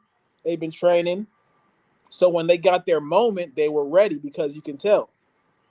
And they just have that quality. But not every player deserves a full 90 every damn game. That's the problem with Bruno. We can't be giving Bruno 90 minutes just to do whatever the hell he wants. Same thing with Rashford. Can't be giving Rashford 90 minutes to do whatever the hell he wants. It's not a name thing. It's who's performing. Yeah. It's who's performing to complement the system. This is what people don't get. Everybody looks at things as an individual thing. They're like, oh, well, what about this player? We can't play the system without Martinez here and Luke Shaw's key to the system. No. Don't put the player over the system. The player has to play well within the system, and then he'll get his chances anyway. You know that if things run like a well-oiled machine, do you know what I mean? Like you can't be in a garage and then annoyed that you haven't got a certain. Do you know what I'm saying? Like you've got the wrong size spanner in your tiny bit, but it's still turning the bolt. It's just not the proper tight thing. Do you know what I mean? Like it's like no, like do you know what I'm saying? Man, has still got to work this. You know what I'm saying? Like can't just be like, and if the system's key, and that puts less importance on players if you have a system, because you're not relying on individuals. So if this player a player at your club doesn't want to be there, or you go and try and sign a player and they don't want to be here for whatever reason, game time, wages, whatever the case may be, hey, just go sign the next one. Well, we see City fail to sign players on a regular. Yeah, they've been interested. They tried to sign. It's ironic because Ten Hag talks about he likes to drill stuff within the game, yeah, but he hasn't drilled. They don't know what they're doing. So it's ironic because it's like you talk about, I practice during the game. That's when I repeat. That's when they understand my system and the way I want to play. But they don't know what they're doing. And that's it. And Jez is saying here, I remember he was talking about it. I didn't even notice it took Camavinga and Tchouaméni a year to start for Real Madrid. I remember people linking both of them away from Madrid because they weren't playing, but instead they refused to leave and now start most games. And to Neil, who says, that's another thing. Do you see United ripping up contracts because a lot of United players overpaid? It's going to be a lot of loans. This is where it ties into ruthlessness. Honestly, no, I don't, Neil. I don't. However, if Ineos is serious, ripping up contracts, loans, selling players, or like I've said before, the way to get a player out, no player is immovable from your team. You just have to show him that he's not wanted and is not going to play. Guaranteed. Like we've seen it with the Sancho deal. Sancho wasn't wanted by the manager. Sancho didn't want to play, and the Dortmund deal was done quick. That wasn't drawn out. That seemed it was done in like a week to 10 days, that deal. Oh, he's linked to Dortmund and he's out alone, and that's not an easy deal to do because of the wages, because of the profile of the player and the money you'd spent on him. So that's how I look at it. Let's say it is Maguire. I'll use him as the example. We try and sell Maguire all summer long, and we can't get rid of him for whatever reason. You know what you do? You know what you say to Maguire before the window closes? You are not going to play regardless. So it's best for you to make a move. And if Maguire still drags his heels and goes, I'm staying, okay, you will not only not get into the first team, you don't get into the first team squad, you don't train with the first team. And I don't care if our first 5 centre backs are injured. Play a fullback and a central midfielder there. Play 2 fullbacks there, 2 central midfielders. Because guess what? When November, December comes around, you know who's going to be absolutely angling for a move to get away? Harry Maguire. You know who's going to force a move away? Harry Maguire. On the phone to his agent, I'm not playing. It's been August. We're now in December. I've not played a minute. I need out of here. I've got international. Because, it's 2025, but man want to play in the World Cup in 2026. Man still want to play internationally. And man want to play football. Yeah, like Jess said it, we played Davies and Emerson over Dyer at centre-back. Ange Postecoglou did that with Eric Dyer. Even though he was there. I guess no matter how many injuries I have, you will not play. They went to the Etihad and played 2 fullbacks at centre-back. That's the ruthlessness. That's what needs to be done. And that's not difficult. You will not. And if you have to do that with 5, 6, 7 players, so be it. But it's not as hard to move on players as people make out. But sometimes it is tough. I do get that. So John, who says, don't you think directors need Ten Hag to weed out the poor players? No, John, I don't think so. Me, Eddie, and Leon can weed out the poor players. Yeah, we don't know the good from the bad. We don't need that. No, you don't need that. You know who should do that? The director of football. Wilcox, the CEO, the technical director. This is the system and this ties, but everything comes back to system. This is the system we're playing. All right, cool. What players fit this system? Such and such, such and such. All right, cool. What players don't fit this system?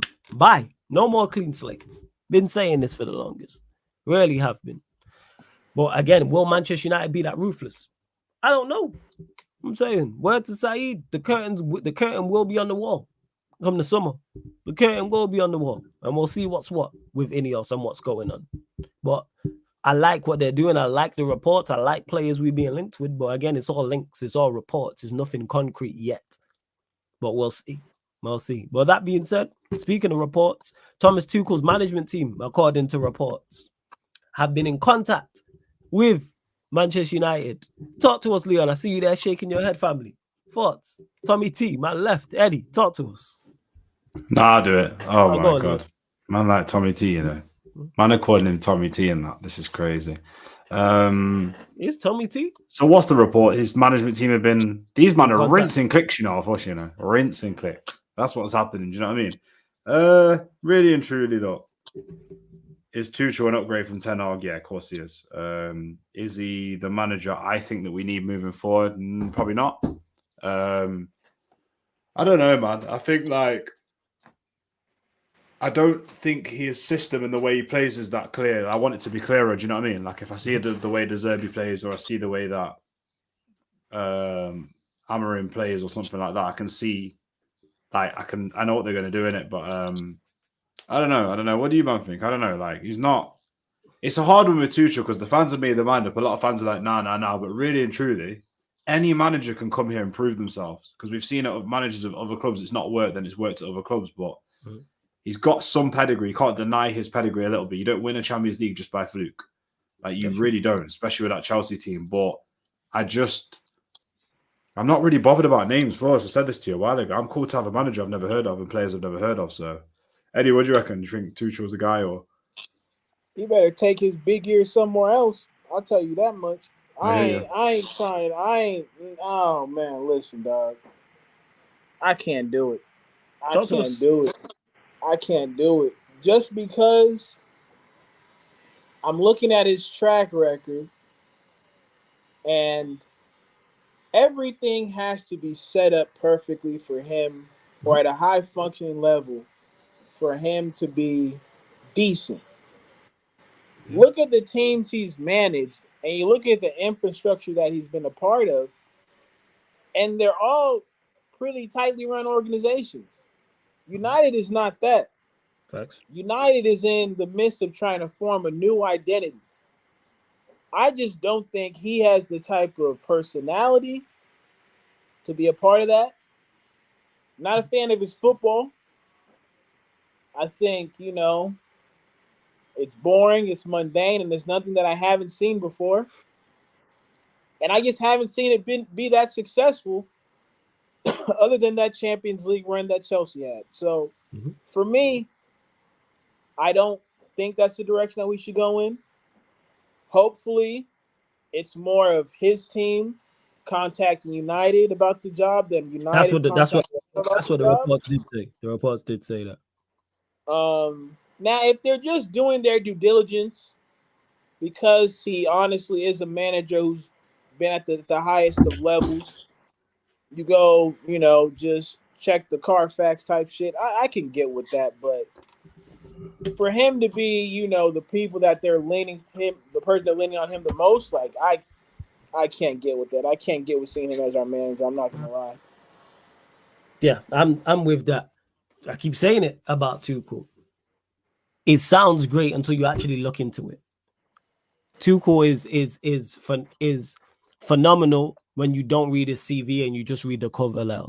So when you read the bullet points of the great stuff he's done, that's what it is. Like him winning a Champions League, managing in the Premier League at Chelsea. He's managed that Bayern Munich, has won there. Has managed that PSG, has won there. Has a great record in cup competitions when it comes to getting to semi-finals and finals. I think that semi-final loss to Real Madrid is like his first semi-final loss in the Champions League, like in a extended period of time. I can't remember. Someone might know the actual stat, but I think he had a phenomenal record before that. I think it was like 12 semi-finals or something like that. Obviously, even at Chelsea, was great at making domestic cup finals. Yeah, lost them both, but that all sounds well and good until you actually look at it. And he's the complete opposite of what we're trying to go to. If there's a rebuild and a clear system, you don't have a clear system. You don't have a clear identity. You adapt to the players who you have, which is not what I want. That's far from what is required, in my opinion. And that's why you are now being found out and not having the success that you once had. Because he super impressed me at Chelsea. He did. 100% like what he did. I was like, okay, because I watched the game that Lampard got sacked just before, and then the game that they drew 0-0 at home to Wolves. And even though they drew, I could see a clear difference. I was like, all right, maybe they're onto something. And it wasn't a surprise to me once you got it together that they could win the Champions League, especially with the run they had. But then when you look at their league form, when you look at their football, Eddie said it, nothing we haven't seen before. Nothing surprising. It's just a very uninspiring appointment. It doesn't give me any hope. It gives me no belief that we're going to kick on from this. And again, like I said, just very, very lazy. Very, very lazy. That's the key word. I don't see it. Extremely lazy. And there's a reason like Bayern went out and tried to get multiple other managers and couldn't, and now you don't want to stay. And no, Tuchel, I don't want anything ex-Chelsea either. I'm tired. No. Yeah, I want that. I think for me, it's like I don't believe anything that comes out. I just want to hear it from the horse's mouth. I want to hear what Ineos have got to say, to be honest with you. And I think, to be honest with you, like them sitting back and not saying a lot about it because they obviously haven't said anything thingy is good because let people people keep building the club. It's like all PR is good PR. Like just let them keep building it. Let them keep building the club.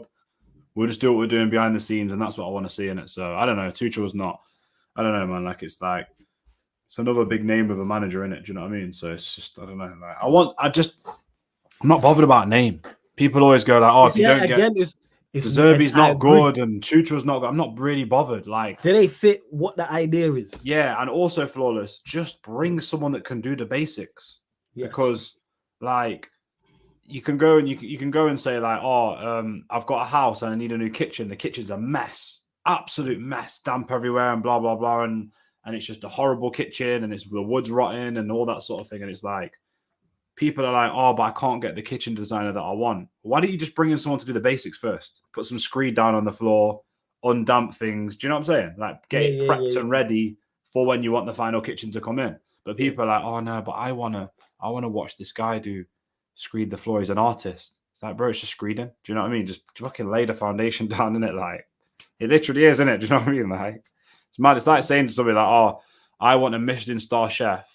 I want a burger served by a Michelin star chef, but he has to toast the bun. Bear man can toast the bun, bro. Do you know what I mean? Bear man can prep the lettuce, bro. Bear man can cut the onion up. Bear man can get the tomato ready. Like, do you know what I'm saying? When the burger comes and he does this, fine. Do you know what I mean? Bear man are like, no, I need Gordon Ramsay to toast my brioche bun for my burger. Yeah, idiot. Do you know what I mean? So, yeah, man. And that's where I'm at with it. And Neil makes a great point as well in the chat because he played the back three at Chelsea and then he's gone to obviously to Bayern Munich and he's playing a back four. It's a 4-2-3-1. I'm not trying no clear identity. Tuchel is not that. I just think it's a very it's just uninspiring. I just look at it and I go, oh, it's very. Who said this? I think it was Rantu might have said it. It's a very Glazerish performance. It's Glazers. It's the type of appointment without Ineos that they would make because it appeases the fans because of the name Thomas Tuchel, even though there's not no clear idea as well. Like it's not Jez, that's wild. So we're just gonna bypass that. Big up to Dun C with the super chat. He says, "What about Edin Terzic?" Yeah, this is crazy. Hey, Dun C, I'm not gonna lie. Big up for the super chat. I don't know enough about him. I only know about him from literally their Champions League run. The semifinals and quarterfinals is like when I'm like, hey, actually, I tell a lie. Even the semifinals is when I started paying attention. So I don't know enough about him to go, yeah. And I know the Dortmund fans were not happy with him towards the start of this season. Obviously, he's managed to have a good Champions League run and they're in the final. So, but yeah, Terzic, I can't just run it. I can't just say, yeah, him off a Champions League run. I can't say that. See, Jez is there saying, and he's a Dortmund fan, and he's saying Terzic is ass. And he's saying Terzic out, and they're in the Champions League final. Damn. And Steve's been critical of him too. So that's how I look at Thomas Tuchel. But you lot find a few questions before we do indeed close out. Yeah, you still want him out despite this Champions League run. Fairs and run up the likes, hit the subscribe button. We're one short of 40 likes, people. So get us to 40 likes as well. Oh, Terzic bottled the league on the last day last season against Farmers. Oh, yeah, because he was in charge and Dortmund, he drew at home to somebody and Bayern ended up winning the league on the last day. Yeah, crazy. That is crazy. I hear you lot. I fully hear you lot. What else we got to discuss? We discussed Ivan Toney, Thomas Tuchel. FA Cup final, we'll do closer to the actual FA Cup final as well. I'm missing anything, Leon? Anything you want to discuss? Oh, Ten Hag. You're gone, you're getting sacked. You are a fucking fraud. Oh, Ten Hag. Boop, boop, boop, boop, boop, boop. Get him out. One way flight. The fans will contribute. Done. Do you know what I mean? Done now. Yeah, we don't. Hey, Jez, we really don't care about that. Actually, let me ask both the ManDem then, because I'm not particular. Just to clarify, people, I'm not really particularly fussed if Manchester United finish 8th and have no Europe, or we finish 7th and get Conference League, because the FA Cup final should be what's on the forefront of the mind. Go and win that, and you're in Europe anyway, and it's a FA Cup. So that's that. That's what I'm looking at. What are you saying, Eddie? You fussed? Are you pressed? Are you like for? You know what? It's Europe, it's Conference League, go get it. Or are you like, hey, 8th, the squad will there'll be less games, we can trim the squad, get rid of players who don't want to be here. Where do you stand with that? I'm always trying to play for trophies. Like I said, let us be the first. Conference League trophy, Europa League trophy, Champions League trophy. I'm trying to be the first. If we had to play in that competition, no excuses, go win. It's that simple. And the idea of us not being in the European competition, it sucks. It sucks. I'm just not a fan of it. I'm a fan of United competing at all levels. First. FA Cup, man, we gonna win that, and then we gonna be in Europa League again. You know what I'm saying? That's what I hope. That's what I hope, right? I think for me, that's all it comes down to, bro. I'm a fan of competition. I'm a fan of winning trophies. The more trophies we can win, the better my season is. That's simple. So I would want it, but we get what we deserve at the same time. So we don't deserve Europe. We don't get Europe. It's that simple for me. Fez, Leon, what are you saying? I want European football for one simple reason, because if they end up keeping this manager, then it'll give more probability that he gets sacked, because he'll play every guy all over the world, in Russia. No way could he go Conference League and play first team. Bro, this guy stinks. He played it against Newport County. Of course he will. He's going to go to Slovenia. He's going to go to Bulgaria, and he's going to play it. Trust me, we know what's happening. I said it last season, said it last season. He had Ronaldo suing in the projects. He did. He had Ronaldo. This is what he does. This is what he Ronaldo does. suing in the projects, man. Jesus. It's going to be the same thing. If he's in the here. projects. It's mad because he talks about developing. I'm the guy that's developed the youth and brought them through and all this, and then you don't play anyone outside your 40. There's too many contradictions, man. It's killing me, man. It's me. I'm personally not like Conference League for the jokes would be great. Just to clarify, you lot would. I'm not doing watch-alongs if we do get Conference League. Just to clarify, I'm not sitting here.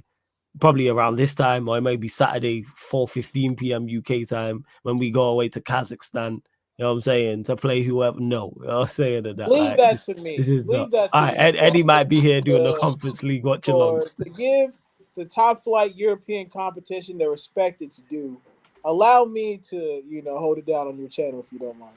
You know what? That being said, the Conference League trophy actually looks fire. It looks alright, though. I think it's fire. The actual trophy itself looks fire. I think it's not the worst thing to be in these leagues. Of course, Nuruddin talks about Mickey Mouse Cups and stuff like that, And the reality is, it is right. It is a Mickey Mouse Cup. But I think to build a winning mentality, to be in that competition and to actually take it seriously and go and win it, Hey, don't get mistaken. If we're in the competition, they better win it. Yeah, because the thing is, Wallace, it builds that mindset of if you win the Conference League or the Europa and then you go into Champions League, you're a bit more hungry for... You kind of used to acclimatizing to traveling away, playing in weird countries and stuff like that. Weird, but different countries. That sounded British. Weird. Different countries and that. And then you've already won something. Like if West Ham were any close to the stature of United or a top 6 club, that they would have kicked on with a new manager from Moyes after that cup. And do you get what I'm trying to say? It builds that kind of like players are hungry. I'm just seeing the group stages from this season. I just want to see what teams was in there. Well, the thing is as well, if a manager comes in and does it properly, you wouldn't play all of your first teamers throughout the competition. So it gives a chance for a kid to say, you was in this cup competition and you're a contributor to winning that trophy. It gives them the confidence to go, well, I want to do it in the champs now. So it's a good little that's true. I'm looking at it because there was some big teams in there. And then there's some teams I have no idea where they're from. I'm not going to lie.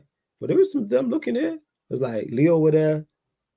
Who else? Ghent, Dynamo Zagreb, Club Brugge, obviously Villa, AZ Alkmaar, Fiorentina, Frankfurt, Aberdeen, Fenerbahce. But then there's some teams in there. But like if we're in the competition, definitely I don't turn my nose up at any competition, win it. I view it as it's the Carabao Cup of European competitions. Think about what you just said there. The players go away to Fenerbahce. That's good for youth development, to go in them hostile environments and go and get yourself a win. It's good for development. Yeah, that's true. That is don't give me a pitch like when we played Rostov. Do you remember that? And the pitch was fucking Astana. But like Eddie said, man, Ronaldo suing in the projects. I will never forget that watch along, man. I will never forget. It was crazy. Because he scored or something like that. He scored a penalty. To the crowd. To the crowd. And I just see this building got hella holes in it. I'm like, oh, they got projects there too. That's the PJs. And he was out there, so he's having a hell of a time. Little do we know.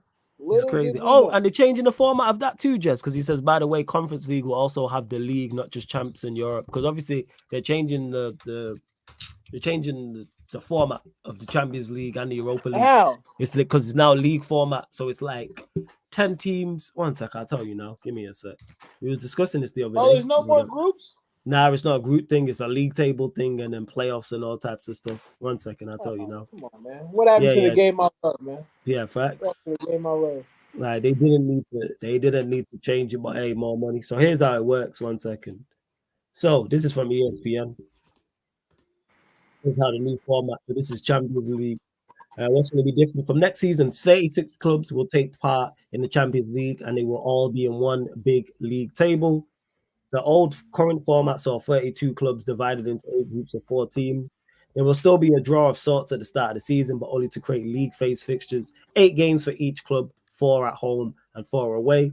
The 36 teams will be divided into 4 pots of 9. Pot 1 will have the title holders of the Champions League and the 8 clubs with the best coefficients. That means the champions of the top of the domestic leagues and the Champions League title holders will no longer be prioritized for pot 1. Pot 2 to pot 4 are ordered in club coefficients. Each club will be drawn to play 2 teams from each pot, 1 home, 1 away. So unlike in the current format, a club in pot 1 will play a game against other clubs from pot 1. So we could get better games earlier on.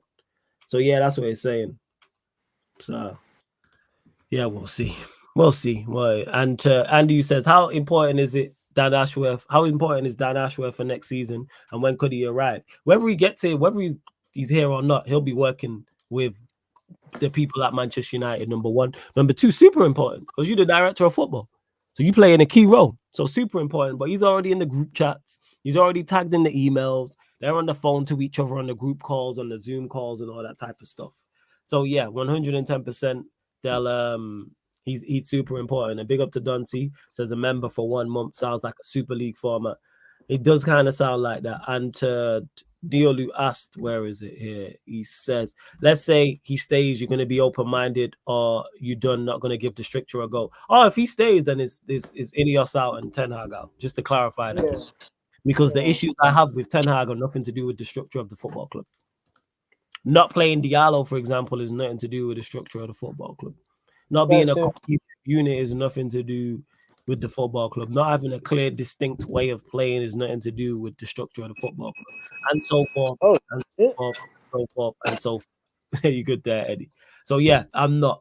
Let me just clarify that. If they keep Ten Hag, Ineos out, Ten Hag out, I know you lot are not serious. I can disengage from that. From the point they say, hey, Ten Hag staying, all right, Ineos, thank you for letting me know who you are and showing me who you are from early. So I can just remove my emotional attachment to it. The watch-alongs will just be vibe-alongs. I'll invite everybody. Vibe-alongs, I like that. Everybody will be on the playback, not just me, Eddie, and Sheik. The rest of the ManDem will be there, and we'll be watching the game. And yeah, I'm just disinterested. What happened to the game I love? What happened to the club I love? That's where I'll be. I'm not going to be invested. I'm not going to be like, yeah, we need to do this. And nah, I know you man ain't a serious institution. Glazers 2.0 is then what I look at you as, if you keep Ten Hag. That's just me. What are you saying, Eddie? You're going to give him a Ten Hag if he stays, give him a shot under the new structure? Brother, come on, man. You know better. That's what I'm saying. You be practicing. This is flawless Simeone. Wait, Eddie sat up from the seat then. I was lounging. He was letting you cook. Then he said, hey, Eddie, what do you think? Like, flawless. That's flawless Simeone practicing the dark arts of YouTube right then and there. You tried to get a clip out your boy. I hear you. That's hilarious. I see you. That's so funny. You tried to get a clip out your boy. I have to ask because Neil's not been here for a minute. That's what it is. And big up Rants for the raid every single time as well. Shout out Rants. He was on with League Gunner. Shout out League Gunner. Give Ten Hag a chance. Hey, man, listen. I don't know what's more, possible or not. This dude getting fired and me giving him another chance. But look, if any else fix their minds to give the dude another chance, it's exactly what you just said, bro. It's exactly them showing us they're not serious. or they don't know what they're doing. Because that's even worse. Like when you get somebody who doesn't know what the hell they're doing, but they think they know what the hell they're doing, so you can't tell them nothing. Then we're really screwed. Or someone who listens to foolishness, the manager talks them into keeping and all that, and you're like, nah. Do you know what I'm saying? On, bro. Or they do it because it's cheaper. Nah. That's Ineos out. Do you know what I'm saying? That's Ineos out. There's nothing on the pitch that suggests this brother should still have a job next season. The regression is crazy. You went from third place, Champions League qualification, and a trophy, negative goal difference, terrible football, terrible man management, worse than your Champions League group, knocked out of the Carabao Cup early, couldn't even defend that one for Lord knows a couple months. Shit's embarrassing. From top to down, it's embarrassing. Eddie, I joked about in January. People remember I joked about and I said, is there a possibility that we could end the season with a negative goal? I was joking. I was genuinely joking. I thought it'd be like 5-10. Yeah, it's happening. It's happening. If Brighton pumps this weekend, then bro, it's a wrap, man. It's a wrap. It's a wrap. Do you know what I mean? So, bro, what's the goal difference? -3. Yeah, -3. We ended on a minus goal difference. We ain't winning 4-0. And even if we do, it's 1. It's 1. What if it's like fucking De Zerbi, De Zerbi? Even if we have the best game of the season and it's 5-6-0, it's like 3. It's awful. Even if we win 4-0, even if we win class for us, we have to win 5-0 to get into the plus. To be +1. Again, big up Rants for the raid. Big up everyone who's joined over from the raid. We're closing out in the next 10 to 15 minutes or so. So run up the likes, hit the subscribe button. I have to ask you the question as well, Leon. If he stays, would you give him a new? Would you give him a chance? Eddie's looking at you like, why are you asking him? That's what I'm saying. Like, Flawless, what are you trying to do? Flawless is trying to clip us, isn't it? He's trying to clip us. This is what I'm talking about. This is what I'm talking about. Why are you asking twice, man? I just read jokes. So just to clarify, Leon is on the same boat. You read jokes with a serious face. Like it has to be done. But yeah, they will just let us know, and it would just be severely not disappointing, but just look. I'll be real with you. I think of all scenarios. I'll be real with you. I would give it 6 months, not because of I give him 6 months. Please don't get it twisted. What I'm saying here. I would give them not the benefit of the doubt, but there'd be one. I'd be like, no, I'm not into Ineos. But in the back of my mind, I think maybe it's the scenario that I always thought that it could be, where they let it run because they haven't got the guy that they want, and then they come out when they sack him and say this was always part of the plan. We just didn't have things ready yet. Do you know what I mean? That's the only scenario. I'm not saying I would forgive them for doing it at the time, but if they turn around in 6 months and said that, I'd say, okay, cool. I already thought of this, that this could be a person because I played out all scenarios. But apart from that one scenario, which I wouldn't be happy during that 6 months at all, that's the only scenario where I can be like, all right, okay, if they didn't say that much, but if they said, we're backing the manager, we believe with our back support and that, we believe he can rebuild. No. If they just carry him on and there's no word, then in the back of my mind, I'm like, because they're not speaking, are they working behind the scenes? But that's the only scenario. But I don't feel as though... I just feel like they're idiots if they were sat there in the stadium watching this, and apparently people are saying, I've not seen too many pictures of them, but people are saying they're not happy when they're watching it. So do you run a business and watch your manager and you're unhappy with it and you see the way he treats customers and you see the results he's getting? It's like owning a food business, watching the manager serve crap food, watching the manager talk rubbish to customers, and then you're like, yeah, we'll just give him a bit more time. No, business is going. No. Do you know what I'm saying? No. It's like you can tolerate it. You can tolerate it if he an asshole of a chef lead, but the food come out and it's fire. Yeah. This brother's still serving the food frozen, the milk in the fridge spoiled, got bananas, got spots in them, and all that. This is what he's trying to service. He's literally serving overcooked and undercooked burgers. That's literally what he's doing with the players. Do you know what I mean? Rashford and them man are charcoal. Do you know what I'm saying? And then you've got like Ahmad and them lot are just, do you know what I'm saying? He's like, yeah, you just one side, two side, one. Do you know what I mean? Bro, it still tastes like ice. Do you know what I'm saying? That's mad. Crazy. It's crazy because like there's not one aspect Oh, and by the of way, management. wire them are unseasoned burgers, but carry on. Sorry, my bad. Yeah, that a No lot of them seasoning are on in it, yeah. season. That's for sure. A lot of unseasonedness over there. But it's like you got managers have how many things to do? Manage players on a personal level and manage what you see on the pitch. And then be corporate enough in front of the microphone that you don't make us look like idiots for hiring you. He fails at all three. People, when you see this brother in the press conference, he should have understood, look, I'm going into the biggest hub of English-speaking football in the world. Maybe I should take some classes. Maybe. Maybe. I've seen, again, this is not trying to be xenophobic because I barely speak English the way it's supposed to be spoken, but I at least have to do my best, even when I'm on stream, to not sound like an idiot or to not sound like I don't know what I'm talking about. That is true. Because the quality of the stream depends on it. Then we go to the management. These player injuries, mostly is because of the way we play football.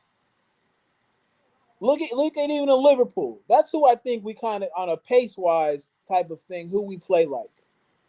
This up and down the pitch, 38 games in the Prem, however many games you play in Champions League, the cup competitions, it's very taxing on the body. And we played all those games last year, came in to play all these games this year. And then we have these so-called intense trainings. Their bodies are breaking down. Then let's go to the structure. Bruh. I think there are fifth grade youth teams who are harder to play through than Manchester United, who can handle a press better than Manchester United.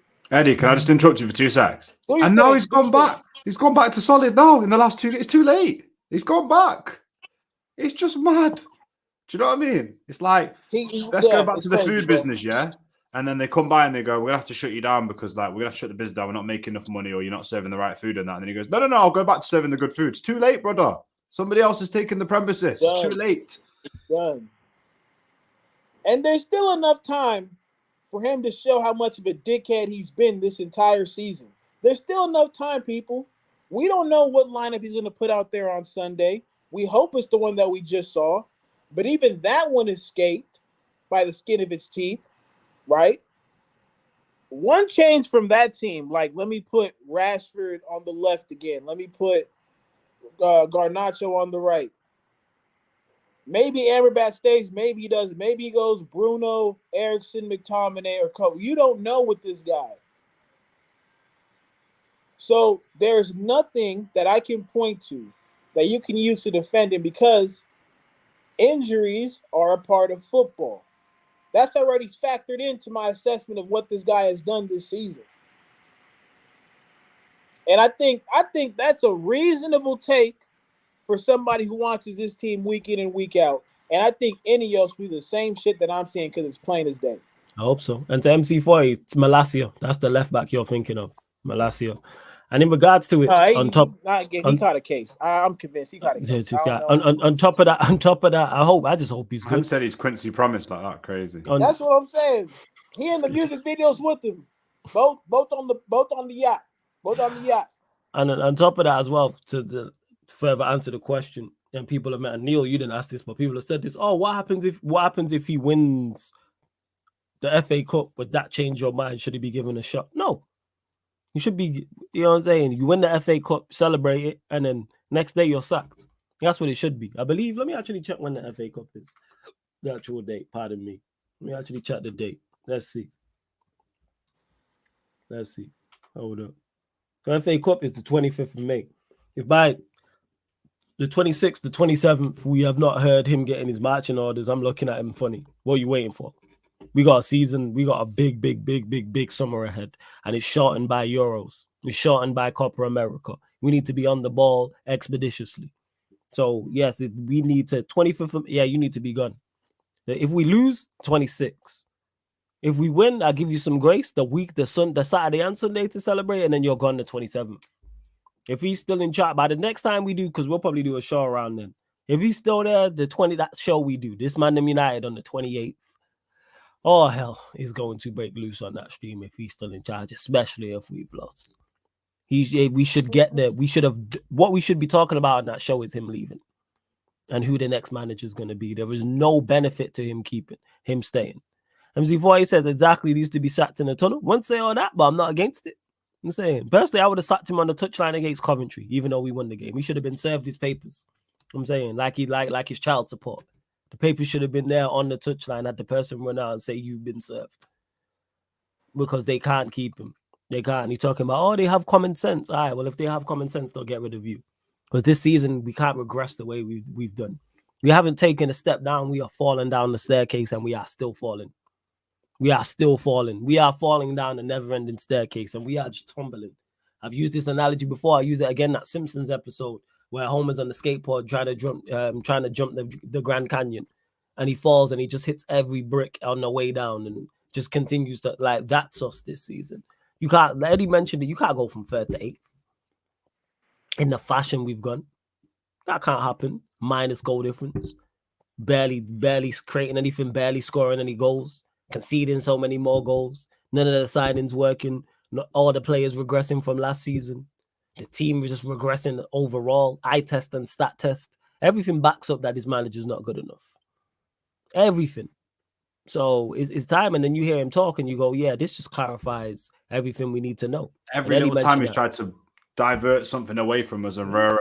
I know what's coming. By the way, people, call me the fortune teller right now, yeah. 14 losses. He's going to tell us that Ahmad peaked at the right time, just in time for the final, and he planned the whole time to not play him because he wasn't ready, but now he's ready. And I'm waiting for that one. I've already had that one. Yeah, that's good, Eddie. You know, you got him on. You got it. You're gonna say some shit like that. These things take time. They take time. Playing well. Fuck out of here, man. That's it. Crazy. Fuck out of here. Like, that's exactly what he needs to do. Like, 26th of May, 27th of May, there should be the announcement.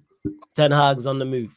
Ten Hag has been let go. Good luck in your future endeavors, etc. Ineos, Omar Barada, everybody else on the clock. I've been saying this, on the clock. That's just it. That's it. That is what it is with Ineos, and all these questions I've got will all get answered come the 25th of May. But yeah, we do have the game against Brighton. None of us particularly care about it. You know what's bad as well? Sorry to interrupt you. Cool. People turn around. I'm just thinking what people say this season. They go injuries and rare. It's like, we always talk about the same thing. Yeah, it's like, miss me with that shit. Miss me with that bullshit. Yeah, miss me with that, because at the end of the day, yeah, you cannot convince me. I've said this so many times this season, yeah. Don't give me, like, don't try lie to me, innit? Like, 40 games, 90 minutes. How many minutes is that? And then you try and tell me that, like, I'm 14 losses. You try and say to me, and if we sat on a stream and broke down the 14 losses and we were like, what was that game like? Rare, we didn't play good enough. We didn't do this. We didn't change here. We didn't adapt here. It's like, don't try and go, oh yeah, injuries. It's like showing up for your dissertation and just being like, do you know what I mean? Like, I couldn't do it. My hand's hurting. It's like, what? Like, do you know what I mean? It's stupid. Kick your ass out of no depth. There's not even a below the surface. You know what I'm saying? It's just like, it's mad. Yeah. And Sheikh is saying, you lied about the style of play. You lied about Sancho. You lied about Ajax football. Fuck Klopp and Pep. It's a long life battle with yourself. Facts. That's it. You're a liar. I love how everyone's remixing that as well. That is great. Shout out to Kendrick Lamar, man. Like that. Hey, shout out to Drake too, because what a great battle. Thoroughly enjoyed it as well. And we did a breakdown of Kendrick Not Like Us People on the Sarcasm City podcast where we just broke it down bar for bar. And one thing I will say is Kendrick, an evil genius, number one, and number two, he really don't like that nigga. Like, he really like breaking down that track. Well, I knew it, Eddie, but like when you break down the track, you realize it even more. How much he dislikes him. Like, this it wasn't just I'm a better rapper than you, I'm a better artist than you. I'm gonna know it's like I don't like you as a person. I don't like what you stand for. Like, that's what it is. And Saman, what he's commenting in the chat about how much would it cost to sack him though. Here's the thing for me, yeah. let's just say it costs £10 million or £15 million. Take that off the transfer budget. I'm cool with that. We'll have one less player. Bless. Yeah. How much will it cost to sack him? He's got a year left on his deal. Even if it costs 30 million for us, no worries. I'll take one less player. I'll take 30 million out of the transfer budget. We are Manchester United. What did Eddie say before? We print money. That's it. Like, why do you think some of these bums have the wages they have? Yes. I wish somebody could do the research. Like, how much does Real Madrid play its top talent? I know Manchester City doesn't pay anybody as much as us, and they've won more than we could even dream of. So yeah, that's what I'm looking at, bro. It's just like, come on, man. Yeah, Sheik, pull up if you're about now, Sheik. Pull up. I can extend the money argument. The money argument never hit for me. Never hit for me.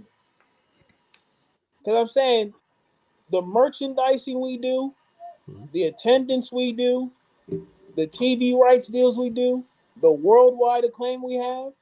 Man, I don't nobody want to hear y'all talking about we broke this and that. Nah, man. If Man City got 115 charges, I want 125. God damn it, I want to beat them in that too. That's you know what though?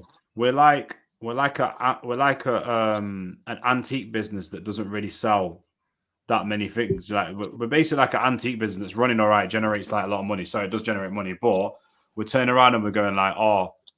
Like, where are we going to get the money for this? Bro, you've got a load of antiques just sat about. Just sell one of them. Do you know what I mean? Even if it's a bit discounted. Like, Flawless always talks about, you always bring up a list of players and you will logically talk about being able to cut wages down and stuff like that, yeah? We just saved a fortune with Varane. It's a big shame he's gone. I'm gutted he's gone. We saved a fortune. What, we can't do that again? We can't do what Flawless says and ask clubs to loan our players and then that frees up. Like, people, the players are on so much money. If Rashford goes out on loan, that's enough to buy another player. Not just loan one. It's enough to buy a player. Like, even if it's like, oh, yeah, but we can't get Mbappe with that money. No. Go get some 10, 15 million pound kid who's competent. It's enough. Yeah. Like, to replace for better. Trust me. Like, it's competent. Yeah, it's the money's well spent. It could cost 50 million to get rid of Ten Hag. It's money well spent. Yeah. Because he's not good enough. Because he's going to be much more detrimental to the club than that 50 million. He's devaluing our players by more. Yes. He's devaluing everything. Literally financially and financially, physically, emotionally, mentally, even though it's the same thing, just everything. Everything. There's no benefit to keeping him. Let him go. Let him go. We go again. And that's another thing just to clarify. Yeah, Sheik, if you want to pull up from extend the show by 10 minutes.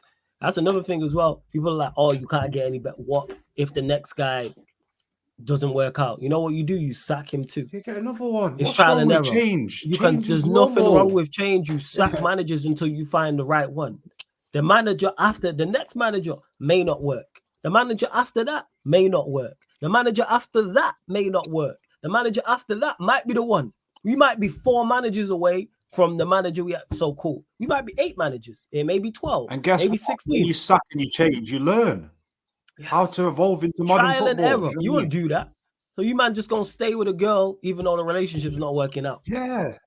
Or do you get rid of said girl and then eventually get in another relationship? And then if that relationship doesn't work out, you get in another relationship and so forth and so forth. Or are you just sticking? Is that what hopefully she'll change. Yeah. Brother, you're 50, 60. You can't draw a girl like that anymore. Do you know what I mean? Facts. You're on the clock. You know what I'm saying? One thing Manchester United not on the clock. Yes, Sheik. What are you saying, fam? Big up, man. Doing good.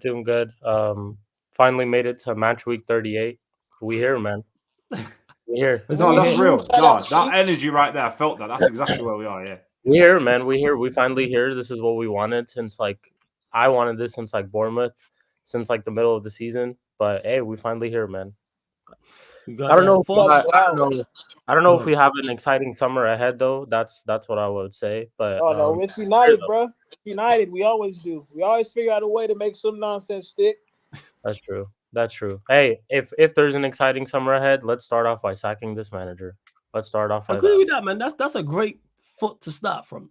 That's a great. Start from there. Then I know that maybe we're looking to change things. That's definitely a step in the right direction that we're looking to change things. Start with that. Make that statement. Sack the manager. If we win, I was listening to the show, obviously, and I heard you, fellas, too. If we win, give it a couple of days till we celebrate. Let the players celebrate. Cool, whatever. And then sack him. Just let him know. Like 26th or 27th. I think Van Gaal got sacked the day off, but all right, I'll give him 26th or 27th. I'll have to give him that. Yeah. But thoughts, Ivan Toney, we've been linked to the same. He's preferred to Benjamin Sesko according to reports. So thoughts on that? Bring him in. Ivan Toney, yeah, 100% quality striker. I think that'll help out Hoyland as well a lot, to be honest, to have a player like him. That'll kind of take the pressure off his shoulders too. All that type of stuff that we've been saying about Hoyland, whether he's been playing well or not, has a lot to do with just how our team has been, like, in a nutshell. A lot of pressure, bad results, all that type of stuff. All this stuff just happens, but I think it also just gives him some time to develop also into a good player. Having a player like Toney, yeah, definitely 100% get Toney, man. If the price is right, 100% get Toney. But another thing is, this is where I want to see this so-called structure that we're looking to get is, if Brighton are asking for too much, can we step away? We can step away. There are other structures that we can go and get. So that's also another thing I want to see is whether our structure, this so-called structure that we brought in, will fold or not, basically. So, but I'm all for it. Ivan Toney, yeah, 100% quality striker. There we go. And obviously, there's been reports as well. Get your thoughts on before we close out. Tuchel, his team have been in contact with Manchester United. Again, this is all according to reports, semi-reliable sources, so we can talk about it. Yeah, I don't know about Tuchel, to be honest. Yeah, I don't know about Tuchel. Can tell by your tone. It's just like, yeah. Surely he's not the only person that we're looking to get. Surely there's a list. I hope that there's. But then other reports came today. Sorry, cut you off to say that Tuchel, Southgate, and Nagelsmann are not high on the list. So again, typical Manchester United fashion, you're going to hear conflicting reports. Yeah, go on, that's what I'm choosing to just believe. I'm not listening to all these reports at the moment, especially all these Southgate, Potter, all these ones, because like I said before, in my head, I know that they've made a decision to sack Ten Hag. I know that they haven't made the decision to appoint who the next person is going to be, because not everybody is at office yet. Not the whole team is at office yet. So basically, it's like, yeah, I'm choosing to believe that these reports are just not true. Maybe there's a leak. Someone took a picture and there was like a folder covering it, and the only name you could see was Tommy Tuchel. So yeah, maybe that's what's happened, and they've leaked Tommy Tuchel's name. But I hope that whoever they do bring, at the end of the day, I will see who it is whenever the summer starts and the season starts. But whoever it is, I hope they sat down, they talked, they had like a whiteboard where they wrote some stuff down, or like, this is the person who fits exactly the style of play. These are the players that we're looking to get. They wrote all that stuff down on the same whiteboard. I hope that's just what they do, because that's what you're hired to do, and that's what we hired you guys to do, because we haven't had that in such a long time. So that's what I'm just looking at. If that structure is in place, do your job. Simple as that. Time's ticking. We're almost there. We're almost there at the end of the season. So the real work is really about to begin. So, and that's what we're looking big for. Events every single time. So yeah, man, we'll see what's what. And yeah, I did say this in regards to Paul. It was both. That's why I said you're right. It said that they're also not high on the list. Tuchel, Southgate, and Potter. But we're gonna get mixed reports regardless. We are. But big up everyone that has tapped in. Run up the likes, because there's still over 180 of you lot in here before we close out and redirect. I believe Tony's live, so go ask Toney if the stars are still aligning for Arsenal. 8 likes. Let's get up to 100 likes. Subscribe to the channel, because this road to 12k, we're like literally one short, I think, of 11.5. So hit the subscribe button. Sarcasm City TV people, hit the notification bell as well. Subscribe to Unleash Sports, which is Leon's channel. Subscribe to Sheik TV, which is Sheik's channel as well. Links underneath in the description. I think Leon's there. Sheik, let them know what you got coming up though, and where they can find you and all that good stuff. Yep, you already know. One last thing I do also want to say, Ten Hag, you're an absolute prick for doing this false nine system, and you literally banished Sancho for that shit. You're an absolute prick for doing that. And look how we actually played yesterday. We played well. And you're looking to play all these systems to just save your job. Absolute prick. Fuck you. I hope you don't get any job after this, honestly. Ten Hag, absolute prick. But you can find me at Sheik TV on YouTube. I will be doing a match reaction for the last game of the season, Brighton, and then Monday will be Mud Brothers. So we'll have everyone on there. We'll have a Premier League champion, so we'll get Eli's thoughts on whether Arsenal win it or not. We'll have everybody else's thoughts as well on the end of the season. So definitely check that out, people. Big up. Yes. I think Leon's there. Leon, you there?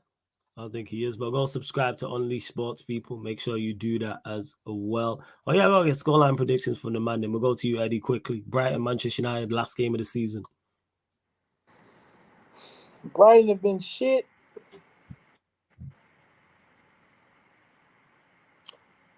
1-0 United. That's the only thing I feel comfortable saying. Sheik, what are you saying? 3-2 United again. 3-2 United. Okay, cool. I'm saying 2-1 United. And do you, man, think we get Europe? You think we can finish 7th? You think Newcastle drop points away at Brentford? You reckon they beat Brentford? Yeah, I reckon they do. What are you saying, Eddie? I think they drop. I think they draw. Okay. I think they cool. draw. So if they draw, that means, yeah, we're level on points. That means we get Europe.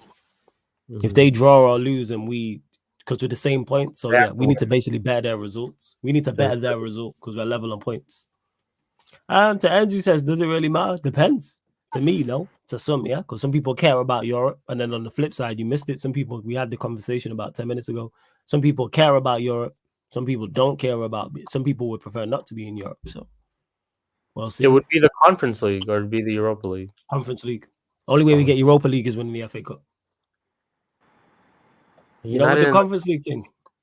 Yeah, man. Eddie's with it, man. Go win it, man. Let's go Kazakhstan and all them places there. You know what I'm saying? I want every European trophy you could think of.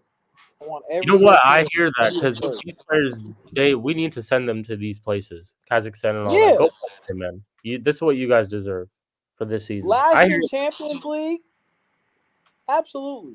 Yeah, absolutely. Minus goal difference, absolutely. Yeah. Yeah, go play in the Conference League. Go play in them. Play Conference League, man. Go play in them. If anything, you let the kids play. It's another advantage. You get them youth. You get the youth. You know, up to speed with that competition, but you take it seriously at the same time. Yeah. I need. Give me all them trophies, dog. I need all of them. Fair enough. Yeah, go. Whoever the next manager is, hey, we're looking at you, man. In the Conference League. Looking at you. Hey, man, we are. But big up everyone that is tapped in. What we got coming up tonight. So 11 p.m. UK time, we'll be back on the YouTube channel for the Manchester United Liverpool show, ManDem United podcast, analysis at Anfield podcast. So we'll be discussing more Manchester United news, unfortunately. But mainly, obviously, Jurgen Klopp's last game.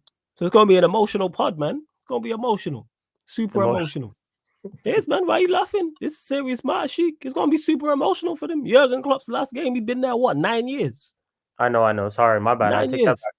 I know, man. This guy's so inconsiderate, man. Have a heart.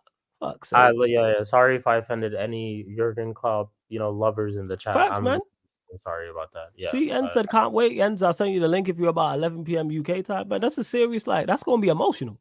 For real. I have to get the music that out. Weak-ass tracksuit, that weak-ass fitted, them weak-ass domino teeth, that weak-ass accent, that weak-ass middle name, that weak-ass history he got. Take all that shit, get the fuck up out of here. You don't got to go home. Get the hell up out of here.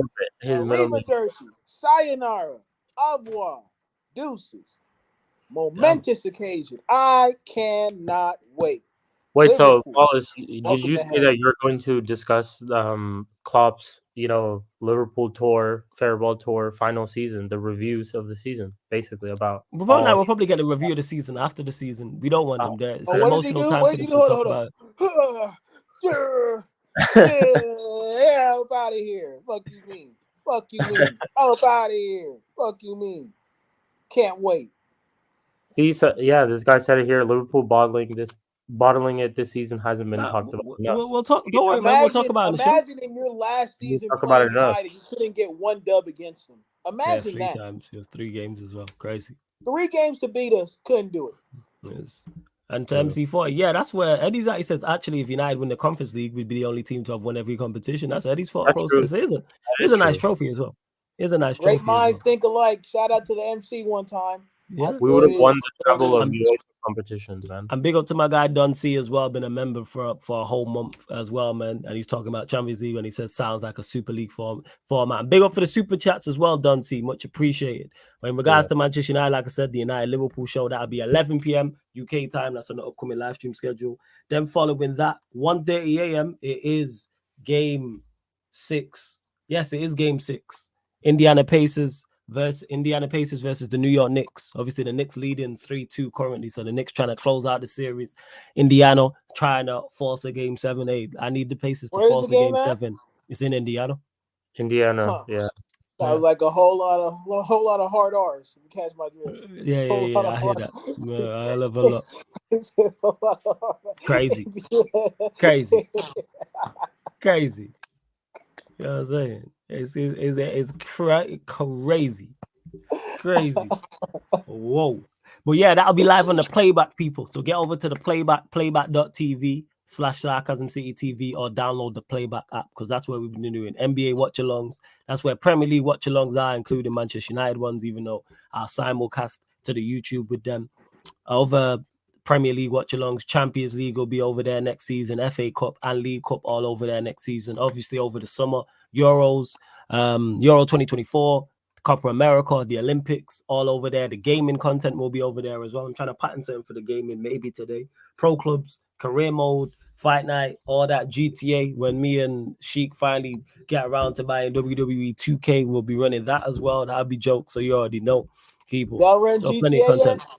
Yeah, we ran GTA yesterday, a couple of days ago. It was me, Eli, Staffy, and Jacob.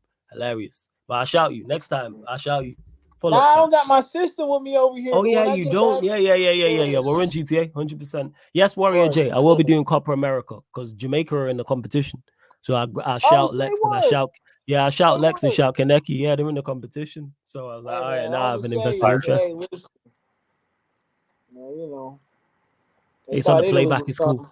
They thought Italy was something. Huh? Wait till they get that. Wait till Jamaica get some of them stadiums, boy. I'm just saying. It's gonna get spooky real quick. It's gonna get spooky real quick, bro. Copa America, they'll be a good dynamic though. It'll be good to have in that competition. Yeah, 100%. Like, just good to have them there, see how they play and what goes on, etc., etc. But yeah, and also, people, don't forget we are available on all audio platforms as well: Spotify, iTunes, SoundCloud. So all the shows you hear, you see on the Sarcasm City TV YouTube, apart from watch-alongs, are available on audio-only platforms. Big up to all the audio listeners as well. But get over to the Playback, because we are approaching nearly 300 followers over there. I think we're at like 296, 297, and we're approaching 11.5K on here. So we're going to keep the content rolling, people. Let me drop the Playback in the link. The link in the chat again. And we're going to redirect over to Toney. So make sure you run up the likes and hit the subscribe button over there. And normally we raid and we say 16 out of 10 raid. No. 16/10 raid. Well, you need to ask when you go over there. Put all the stars. You put the stars. You say, you put stars and say, are the stars still aligning?